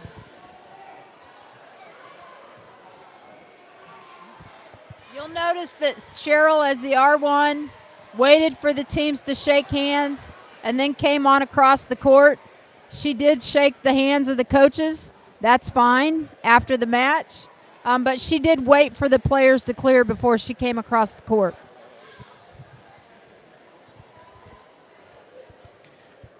All right, so that does it for the second match. And so let's kind of focus our attention on that second match. Anything we want to wrap up the R2 conversation with? Anything that we want to highlight from what John did there? Anything that kind of stuck out? Not maybe just from what John did, but maybe from anything in that match in general that we want to revisit or talk about there. Just one thing I might add on his positioning, or the R2's positioning. You just want to make sure that you don't get too close to the net. And that's where I like having that sideline to help me gauge how far I am, how close to the net. One thing that I did notice a couple of times, and I'll talk to John about this later, is when he had his lineup card in his hands, sometimes he would hold it out in front of his chest, and I don't know if it was just when he was looking down or not, but if the R1 has a question on an illegal hit and just quickly glances down, they might misinterpret that as you calling for an illegal hit. So just be cognizant of where your hands are, any type of things that may be misconstrued as a discrete signal. Well, it looks like we might have some extra time here because the other match in the other gym might be taking a little bit longer, and so we may be hanging on here a little bit until we start the third match. So, Don, you kind of mentioned, and I was going to kind of maybe touch on this during the third match, but you kind of mentioned, you know, when you show up, because you are an observer for MSHSAA. What area of the state do you cover again with your observing? I have Clay County, Platte County, Jackson County, and now I have Cass County. And then they've also given us kind of a little bit of leeway for anything close by that either I can hand off or ask somebody, one of my counterparts, to go see somebody if I'm unable to go, or I may go out just a little bit outside of that area. Okay, and so let me ask you a couple questions about observing in general then. What is an observer's job? Why do you have that job? Why does that job exist? And what benefit is there to having observers in MSHSAA's eyes? What our main goal is to have consistency among all officials around the state. And as you talked earlier, there's a little bit of an art to it as well as a science. So as long as we're all on the same page, that's what we would like to see. So what we would like to have happen is that if you put an official from Cape Girardeau with an official from St. Joe, they should be doing things the same way. So the observer program, I think there's about 8 of us all over the state, go out and try to help officials of all experience levels to try to make sure that we're doing things the same way using National Federation Mechanics, because there are things that are different between club ball and collegiate ball. But when we're working high school matches, we should be using the National Federation Mechanics. Hey Don, you just got another like. Did you know that right there? I think that right there was solid gold right there. So, okay, so back to observing. So here's the thing, Don. Do you just do varsity matches, or do you do all levels? No, I do all levels. Any MSHSAA member school, I can go and watch the officials there. And then I try to make sure that I have a mix. It, of course, tails off. I mean, it starts off where we have mostly first and second year officials. And then last year, I think I saw somebody who was in her 32nd year. Because another part of the observers program is that I, as a member of the leadership committee, can recommend to Devaney who might be worthy of postseason play, somebody that she might not have on her radar yet. I can try to put these people on a radar, so I will go out and try to see some officials that either I haven't seen recently or that I think may be worthy of a postseason recommendation. And so that, speaking of that, this probably is not entirely within your realm, but I'm just going to ask anyway since we have some extra time here. What does MSHSAA, what does Devaney look for in terms of postseason officials, who gets selected, how that process works, what all the criteria are? Can you elaborate a little bit on that? I know they have a bulleted list of the minimum criteria, and ratings come into factor. And when it comes to sectionals, the ratings come into factor, how long you've been officiating, because I think the minimum for sectionals is 4 years. They look, in my opinion, I think they try to get a couple of new officials each year. I don't know if that's actually a point of emphasis in her mind, but just based on my observations of what I've seen, I think they try to get at least a couple new ones in each year. When it comes to the state playoffs, they try to get a good cross-section from around the state. I think they look at how consistent your ratings have been over the last however many years. And I think the state rating, your state, you have to be an official for 6 years before you're eligible to work state. And that's, I mean, I'm not really privy to exactly everything goes into it. It's just a lot of that was my opinion. That's generally what to expect. Yeah. Okay. Don't expect your first year you're going to go out and be called down to go work at Cape, generally. So. Very good. And so let's kind of talk about your job in general as an observer. So if someone were working a match and then they happen to see you sitting in the stands, what is it that that you're looking for? And what advice would you give to that referee who sees you observing their match and you in the stands? Yeah. I would want them to continue to work the match as if they didn't know I was there. That's why I generally try to go in unseen, because I know that me walking in and knowing you're being observed will make some people nervous. And that's the last thing I want to do, because if you're nervous, you're probably not going to be calling your best. I just look mainly for consistency and also following the mechanics, how they handle, we'll call it adversity, the reactions of the players, the crowd, the coaches, because I haven't been to a match yet where they haven't disagreed with at least one call. So how the official hands up to that, whether they have the courage to make the calls that they need to make, and then generally don't try to over-officiate the match. Especially when I walk in, I don't want to see the level of, okay, now you're going to start calling more ball handling than you did before. So. And then, so then what is the result? After the match is over with, do you conference with the official, or do you just give written feedback and send it to them? How does the post-match process work then? Right. Once the entire set of matches is done, then we'll get together, we'll huddle, we'll go over, we'll discuss what they think went well. I like hearing from them how well they think they did. And then I go over what my observations were.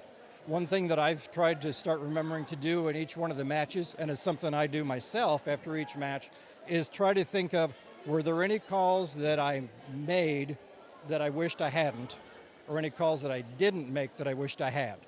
And I think that's a good place to start learning from your own experience, and I've tried to impart that. I ask them, usually I don't have anything specific in mind, I just want to see what their reaction is, how they answer the question.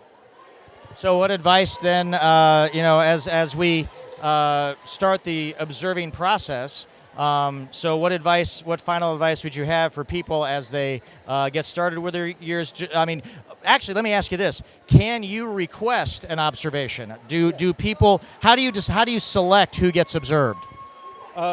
Since I'm still officiating, that comes into play too. I'm not working as much as I go out maybe once a week or twice a week. I try to go and see officials that I haven't ever seen, or it's been a long time since I've seen. Unfortunately, there's one official, I think I saw her 4 times in a year just because of the way it worked out. I wasn't chasing her down, but and then I also have to fit in what places I can get to within my job. I try to go hit different schools around the area, so hopefully I'm not seeing the same officials. I do get copies of the schedules that GKCOA makes. I get the initial schedule that the Suburban Conference makes, and then I also get it from athletic directors who don't use either of those for their scheduling their officials. Now, the only changes I get during the season are those that GKCOA makes, because I have direct access to that schedule, so I know when there are changes there. So unfortunately, that means if I'm going to an outlying area, I may end up seeing the same people more than once. So what if I'm a young official and I'm kind of just starting out and I want some feedback and I want to get evaluated by Don Sleet? How would I go about doing that? Go ahead, email me, drsleet@sbcglobal.net, or give me a call, see me at one of the meetings, whatever. I'll do my best to get you fit into the schedule.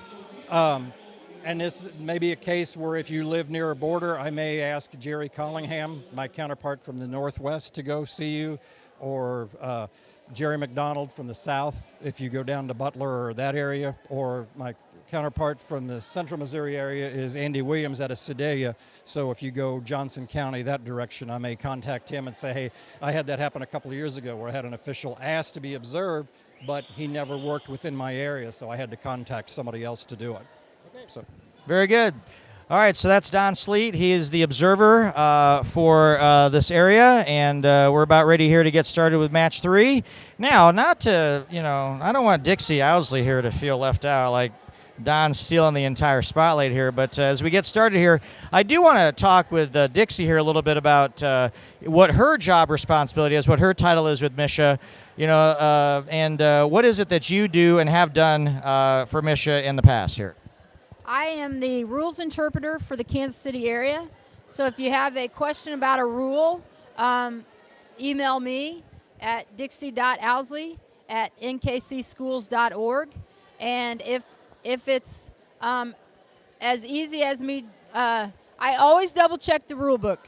Even if I'm 99.9% sure I know the answer, I always double check the rule book to make sure I'm giving the correct information. If it's something that might need some interpretation, I always send that through the state because I don't want to interpret something different than the state wants done. So if that's the case, I'll send it on to Devaney down at MSHSAA, and then I'll send out the answer to that. So how long have you been officiating? Let's see here. You're making me think. I started in '87, so what does that make it? 32, 31 years? How many state tournaments have you done?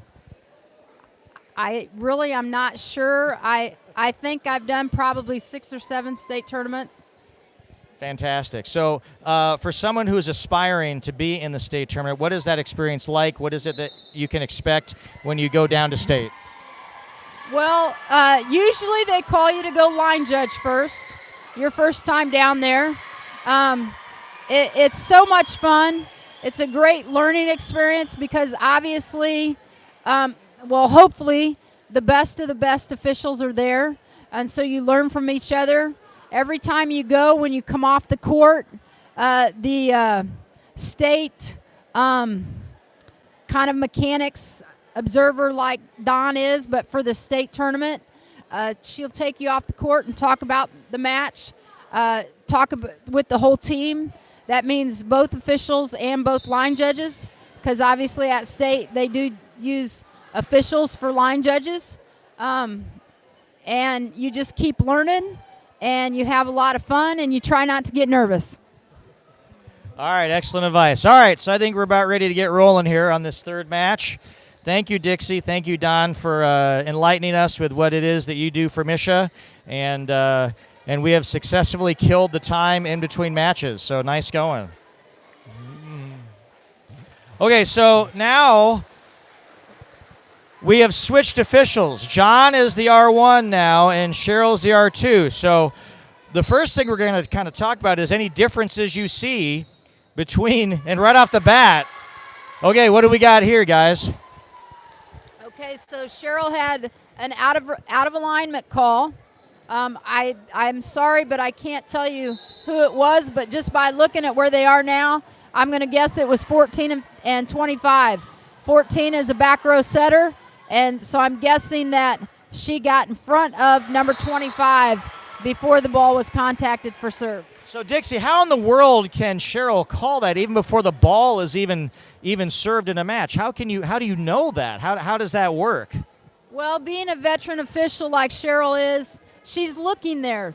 That's the most obvious place that an overlap would happen.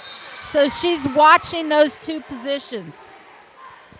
It's an advantage if you can, as I think both Don and Dixie mentioned, to kind of watch the warm-ups, know who the setters are in advance. Now, we didn't have any warm-ups really before this match.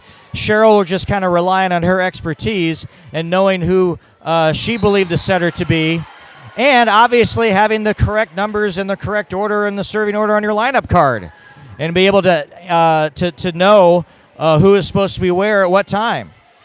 One thing I do on my card is I put a little S by the setter so that I know where she is. And I do the same thing, except I circle my setter. So as long as you have some sort of notation on your card about where the setter might be, as far as the libero serving in a certain position, those kind of things are things that you can record in your card, and that could help you out. And in that instance with Cheryl, it definitely helped her out in calling that overlap violation.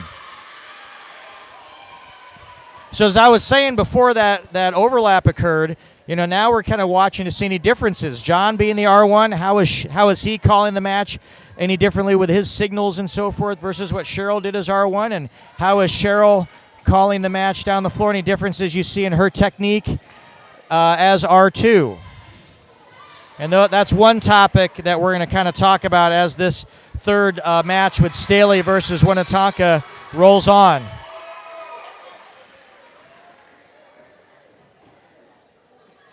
So off the bat, Don and Dixie, do you see any differences in style just right off the bat that kind of jump out at you as we switch R1 and R2 here? I think Cheryl has a good, smooth transition. I notice she stays back a little further than John did. Not terribly farther back, but it is noticeably farther back. And we have a timeout. So let's see how Cheryl, as the R2, handles the timeout situation, if she does anything differently than what John may have done. Well, it looks like that she went and checked the score there. She's letting John, well, I thought she was going to let John know how many timeouts, but she's going to wait till the end. But there's not very many points to be had yet, so counting the points didn't take very long in this situation. Why some R2s count points as you do, Dixie, and some don't? What's the advantage to counting points and making sure the scorekeeper is on top of things? Well, that way you just make sure that you don't get to set point and then all of a sudden realize that, maybe the scorekeeper went from 13 to 15 and forgot to write down point 14. If you can catch it earlier, it's always better. And again, that's not mandatory. That's just something that if you as an R2 want to do to just ensure that we have a smooth running match, that's a good idea. Again, not mandatory, but it's a good idea if you want to do it. And if you do detect a problem, you need to get it taken care of right then. Regardless of how long it takes, we need to get it taken care of.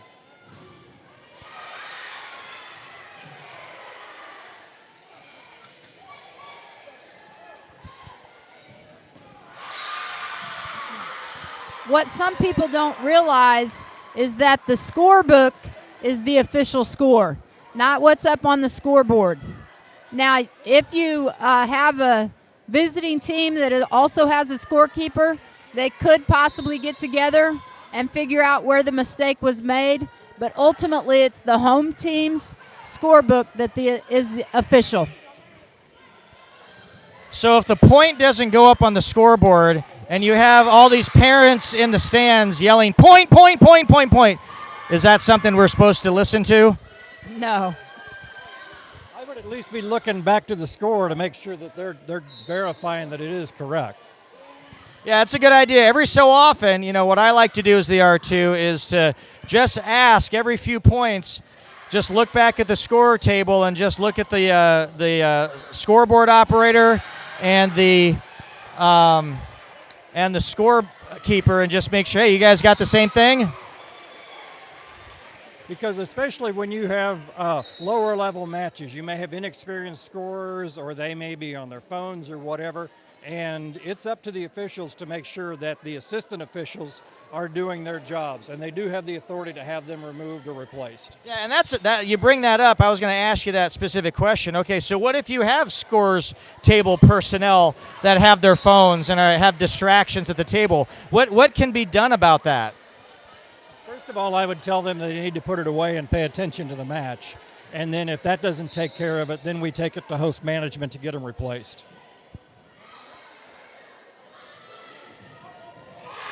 So the point being, you as the referee, you have authority and are able to do that if necessary, correct? Yes.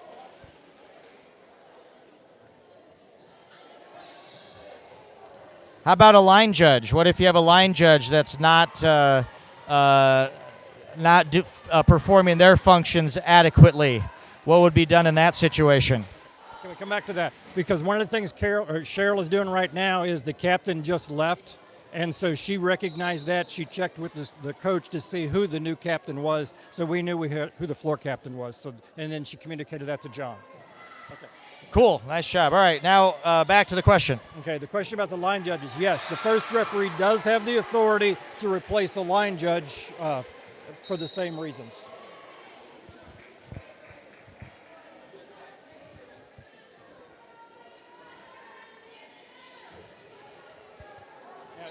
If you're having a problem with a line judge, usually that's something you can take care of during a timeout, and that's another reason why we have them come up to the center. What you don't want to do is do anything that would embarrass them. So. Good point.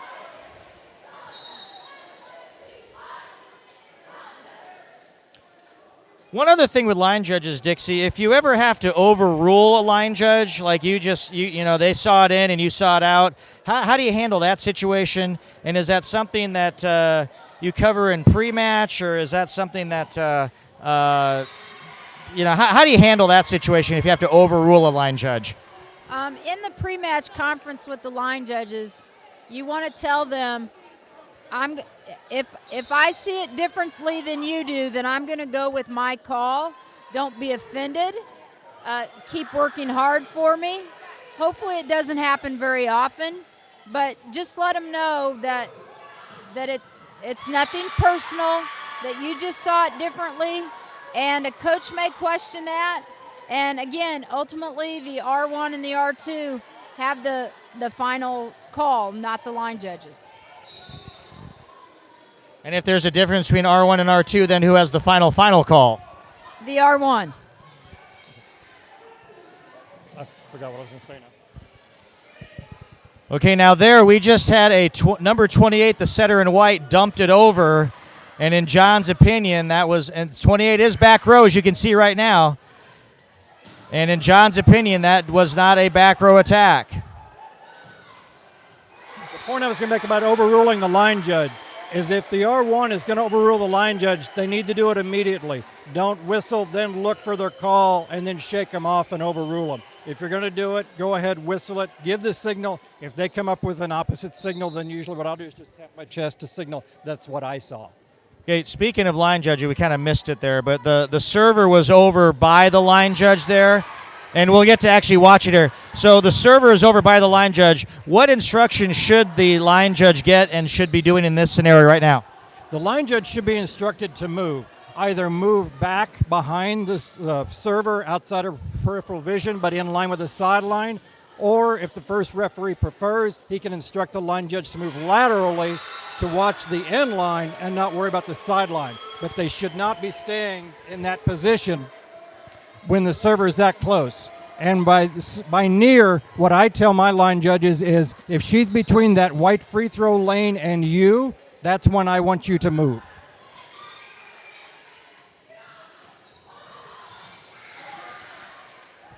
Hey, we've got our first couple of questions that have come in, you guys. Okay, first of all, someone was asking about the safe signal. When is it okay to use the safe signal? What situations is that okay?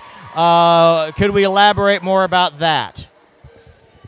Whenever we have a potential back row attack, either by a back row setter or any back row player at the net, or an illegal attack by the libero, as we saw potentially in an earlier set, if the ball is below the height of the net, partially, or if the back row player is behind the attack line when she contacts it, it's just a discrete one hand on the side of the attacker, palm down.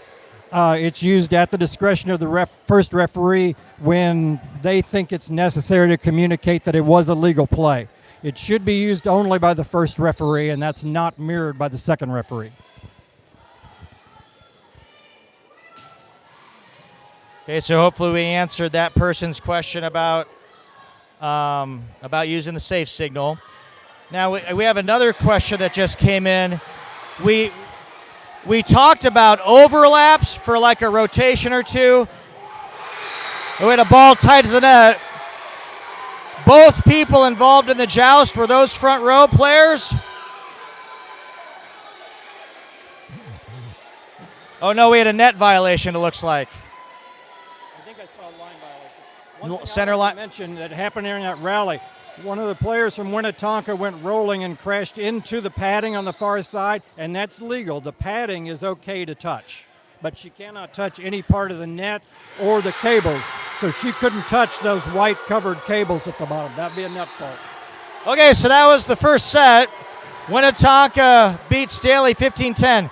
So we had someone talk about overlaps and wanting to see overlaps, and so I think maybe we should start this last set kind of maybe actually analyzing Staley's lineup here, serve-receive, and kind of make sure we kind of talk through their 6 rotations and just kind of see where everybody's at. So Don and Dixie, I want you to kind of be prepared when we start this last set to discuss overlaps in more detail, since we had a question about that. And I think, was that all the questions we had? Yep, that's the last question. And we also had a compliment. Someone was saying, thanks for all the commentary. It's been very helpful. So that's our goal here tonight. We're about ready to start the last set here. And again, we just want to remind you, if you weren't with us at the start of the show here, this is kind of just a makeshift iPad on a tripod and a microphone we've got here. And again, all we're trying to do is just have some fun and educate our fellow officials here in the Greater Kansas City Officials Association about refereeing volleyball and making sure that we have a great not only start to the season, but also a great season, because the bottom line is volleyball is a great sport, and we want to make sure we do everything we can as officials to ensure that the matches go smoothly, we're all doing the same thing consistently, and that we're providing help for everybody who needs it, whether you've never seen a volleyball match before, all the way to the people who have been doing this for 30-some years. So hopefully this has been helpful tonight, and as soon as this is all over with, as soon as this last set is over with, we're going to bring John and Cheryl over, and we're going to speak with them about some of the things that they want to highlight, things that they want to talk about, because we feel it's critically important in the GKCOA that we have a good, what we call a debrief. It only takes 5 minutes after a match for you to kind of talk with your partner or partners, if you have more than one, about how that match went that night or that tournament went that day, and talk about some of the things you learned and what you learned from each other. And we're gonna broadcast that debrief after this set is over with and kind of call it a night. Do you want them to come up here?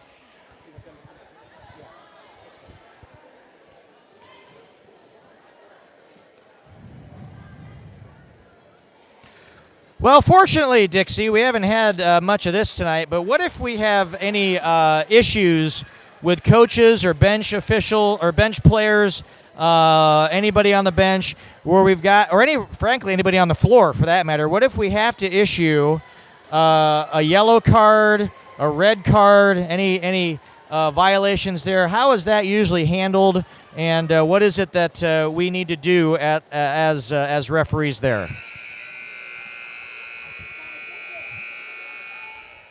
Well, depending on who initiates the call, if the R2 initiates it, he or she would hold up the yellow card on the side of the offending team and let the R1 know if it was a player number or a coach, and then the R1 would signal that, and the R2's job then would be to make sure that that got recorded in the scorebook in the comments section.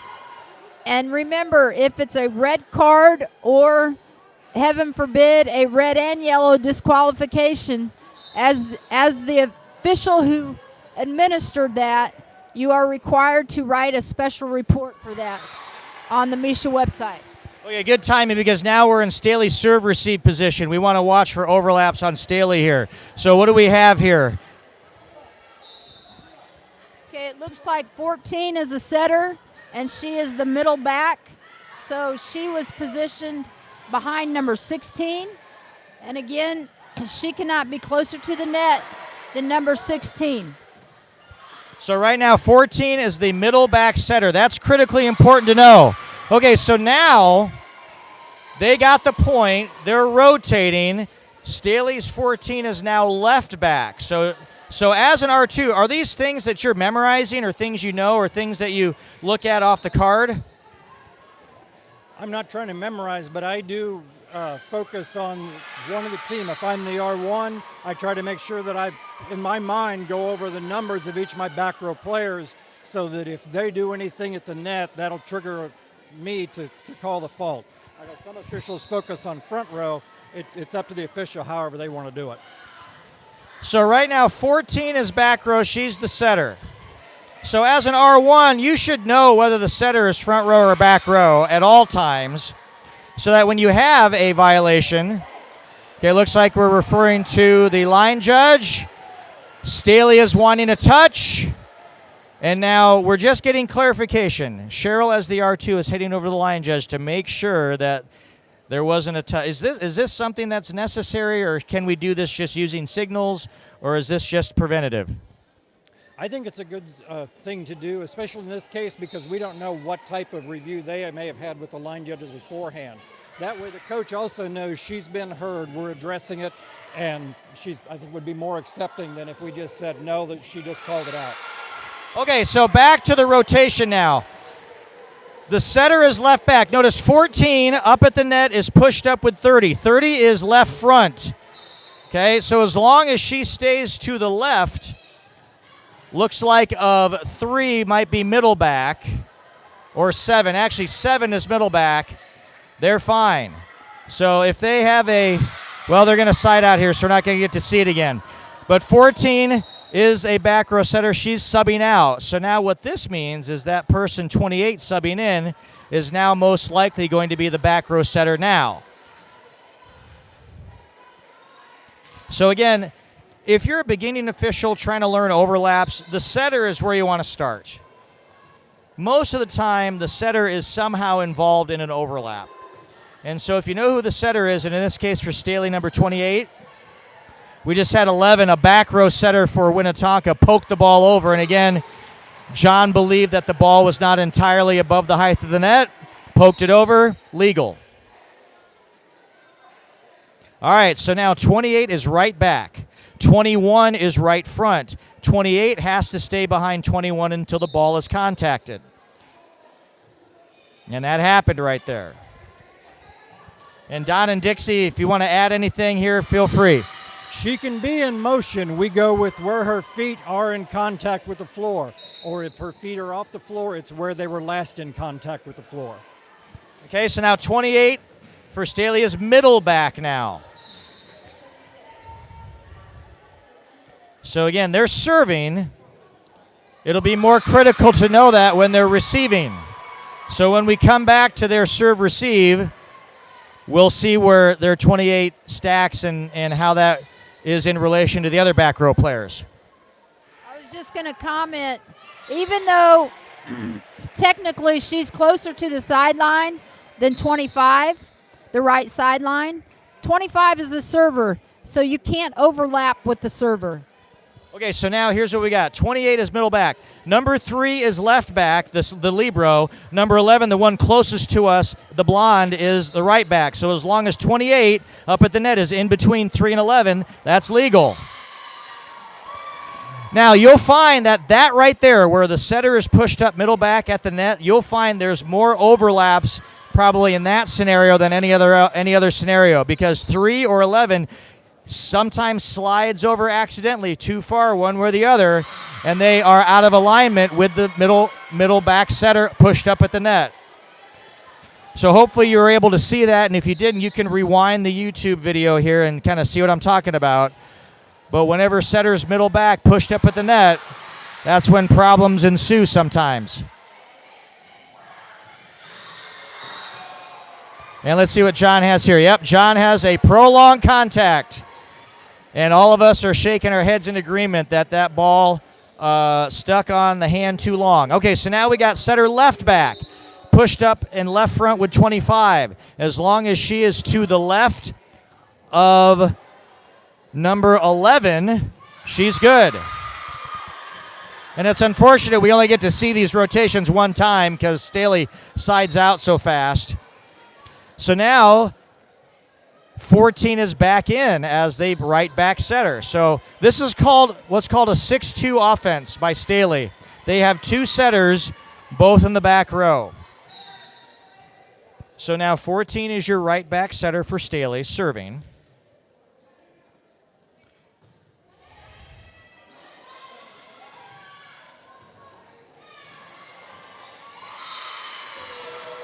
Now the ball hit the pole there on the R2 side. What's the signal mechanic when the R2 has the ball hit the pole over there? What are you supposed to do?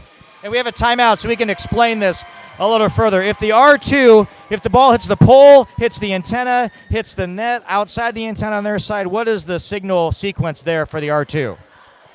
When it's on the R2 side, that's their call to make. So they need to whistle, move to the offending team's side, and then signal out. Then when the R1 accepts that call and awards the point, she's going to mirror that award. And because the R2 made the call, the R1 doesn't have to signal the fault, but typically they do.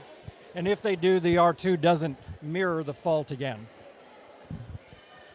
So just so we're all clear on that, and it was hard to hear. They did a good job of that, but since it was so loud in the gym and we couldn't hear who had what whistle, just remember that we want to avoid a double whistle.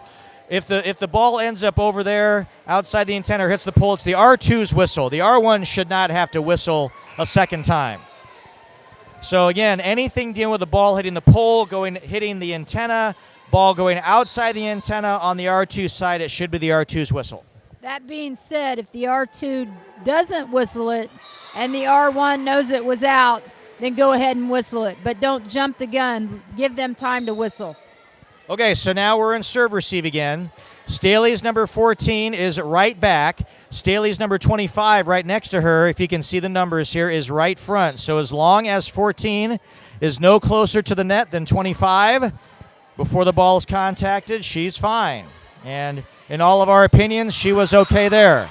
So will we be able to watch it again here because they're in serve receive again here? They are getting kind of close, though, between the right front and the center front. And who's center front? 17? 17. Now, unfortunately, that's hard for the R2 to be able to see because it's the sideline furthest from them. What should be the philosophy regarding overlaps? I know we talked earlier about, not being, pulling out the ruler and being nitpicky. What should be a philosophy with regards to overlaps for the R2? In my mind, it needs to be obvious. We've always said before, don't count boards, but it needs to be obvious.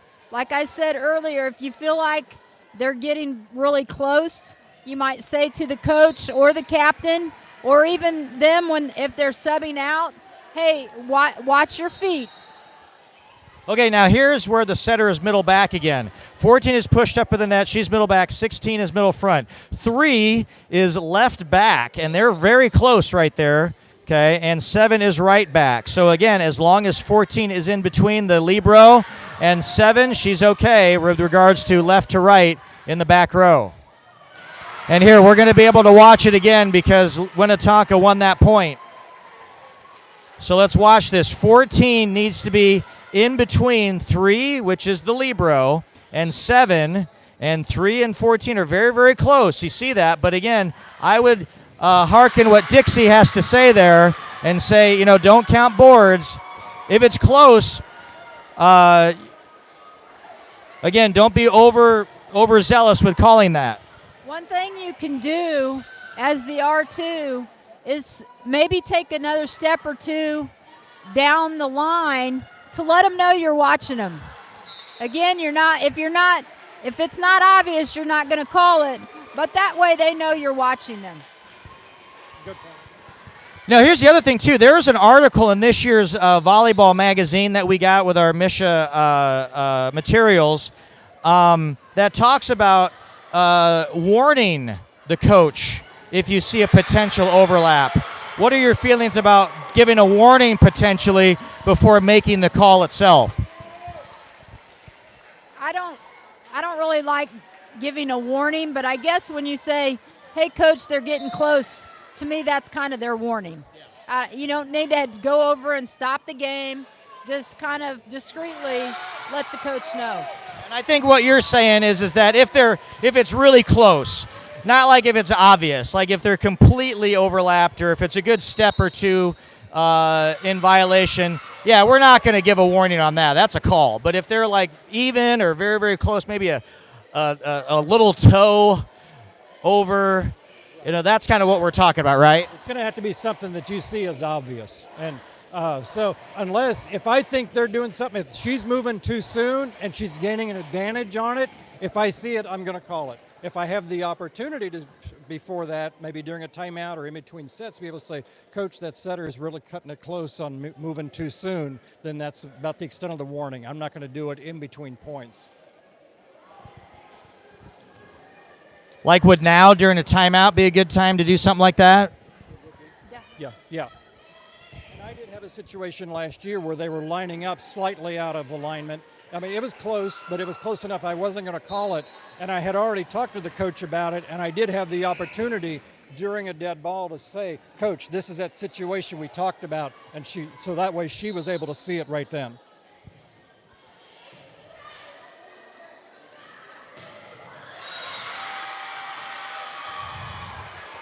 So net violation by Cheryl. She signals the net violation first, gives the player number that was in the net, and then John awards the point. So again, anytime that the R2 initiates the call, they make the call first, and then they award the point second, and then all the R1 has to do is award the point. If they want to mirror the violation signal, as Don mentioned, that's optional, but a lot of times the R1 will just give the point signal. All right, we're here to set point. Dixie, you're going to say something, or? Okay.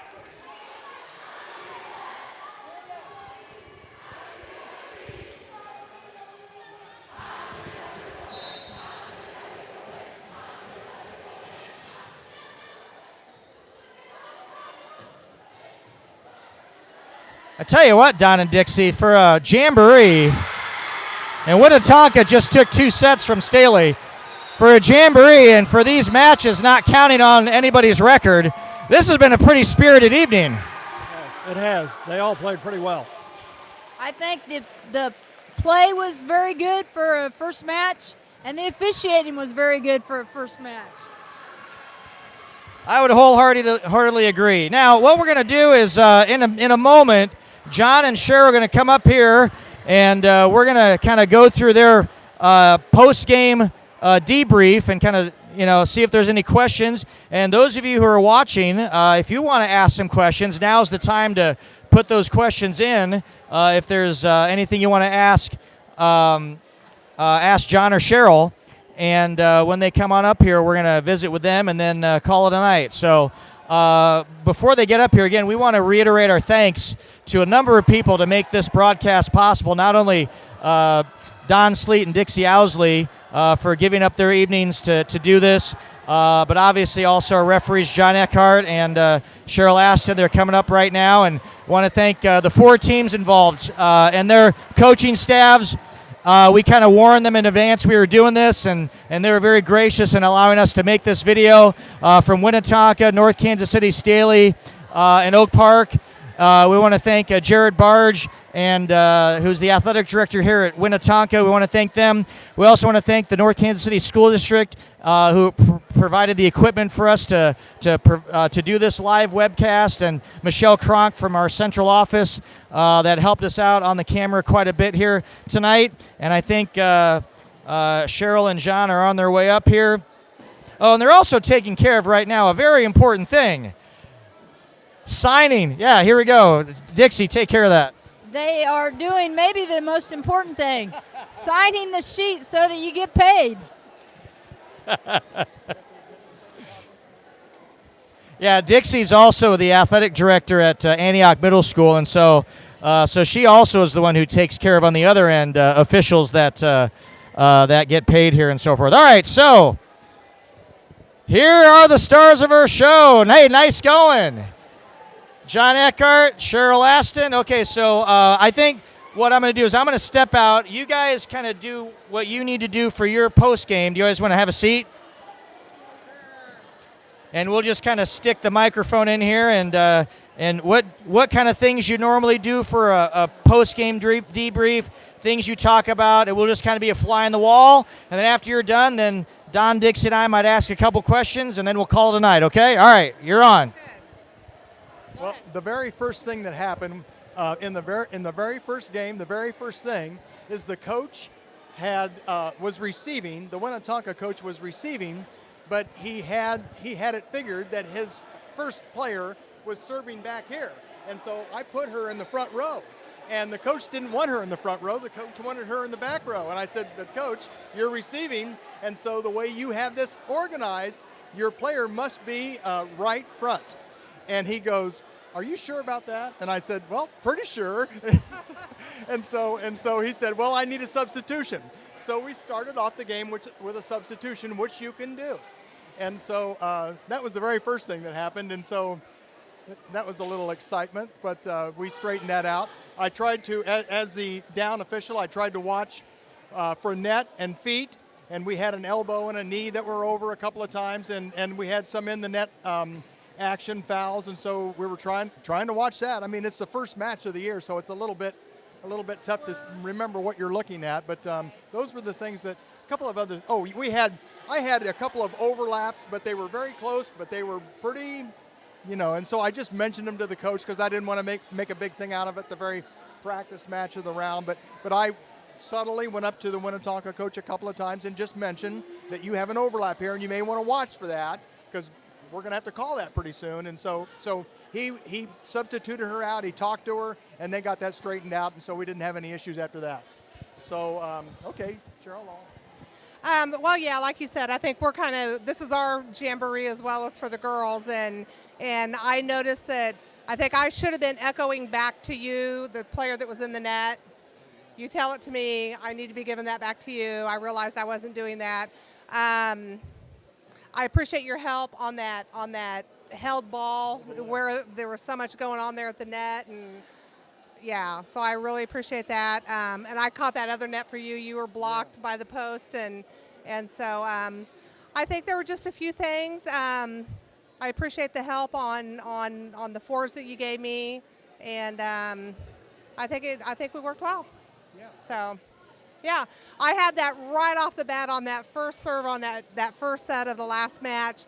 She was all the way in the right front position before the ball was even called for, before you even whistled. Right. And it's like, come on, coach. So it's like she was up at the R1 or up in the right front position before you even beckoned for a serve. So, but they were still cheating a little bit, and they just need to work through that. So I think all in all it went well. Got a few things to maybe hone in on for Thursday night, but yeah, I think we did well.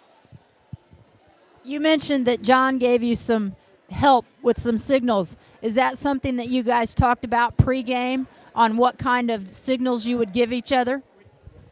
Oh yeah, definitely. We helped each other in our pre-match. I asked John to help me with fours, help me if he sees this, things like that, real discreet signals, and maybe you caught those on camera. But yeah, that's always a big help for me. I try to be discreet about that because I really don't want the coaches seeing me give those signals. It's not for them to know. It's for Cheryl and I, the R1 and the U2, to work that out and to subtly, this is what I saw, but you pick whatever you want. And if she, well, I'm not sure, but I'm going to go with this, then that's probably what needs to happen. So. Well, and I do have one question for John. In the first match, when you were R2, there was a call that went against Winnetonka, and Coach Espinoza, of all the things that happened tonight, that was where he got a little bit the most heated, and I can't remember exactly what the play was, but he kind of came off the bench and kind of came at you a little bit. Okay, so can you take us through, because I think it's important, because one of the biggest questions we get at our meetings is like, when you have a confrontation with a coach, what are some of the things that you do or keys that you can put out as far as settling the coach down, or can you kind of give us some insight into what happened there and what the conversation was about and how you handled it? I can. Thank you. Number one, I probably should have walked the coach back out of the substitution zone because he was right at the net, and I probably shouldn't have kept that. But the call was, it was over in front of U1, and I was the U2, of course, and so there was a joust at the net. And at the joust at the net, Winnetonka was on the far side, and North Kansas City was on the near side, and there was a joust, and the ball ended up coming onto the North Kansas City side out of bounds. And so according to the rule book, if there is a joust and the ball ends up on one side, it's presumed that the opposite side where the ball lands is the player who forced the ball out of bounds. And so not only is that what the rule book says, I just thought that that's what happened. I thought that player caused the ball to go out of bounds, even though they were jousting. I thought it was last touched by the Winnetonka team. Cheryl didn't see that, and so she was looking at me, and I could tell that she needed my help, and that's what I saw. And so I went over and confirmed with Cheryl what I think she saw. Yeah. And then the Winnetonka coach said, well, if it went out of bounds, it had to have gone off of this player. And I said, but that's not how the rule book assumes it. And so that's what we were exercising. So that's what happened. Very good. And see, now John is also an accomplished basketball official. So when he says U1 and U2, those are basketball terms, not R1 and R2. So I know that's what you meant. So, okay. So anything else? Any other questions? Do we have any questions from people at home? We actually did have some questions from people at home. We had up to 11 people watching live. So, yeah. So, all right. So, hey, come on in. Let's get a big group shot here at the end as we sign off here. So, again, we thank Michelle Kronk, who's running the camera. And on behalf of Don, Dixie, Cheryl, and John, I'm Ken Corum. And we thank you for joining us here tonight. Hopefully you learned a couple things. Thanks. Good night.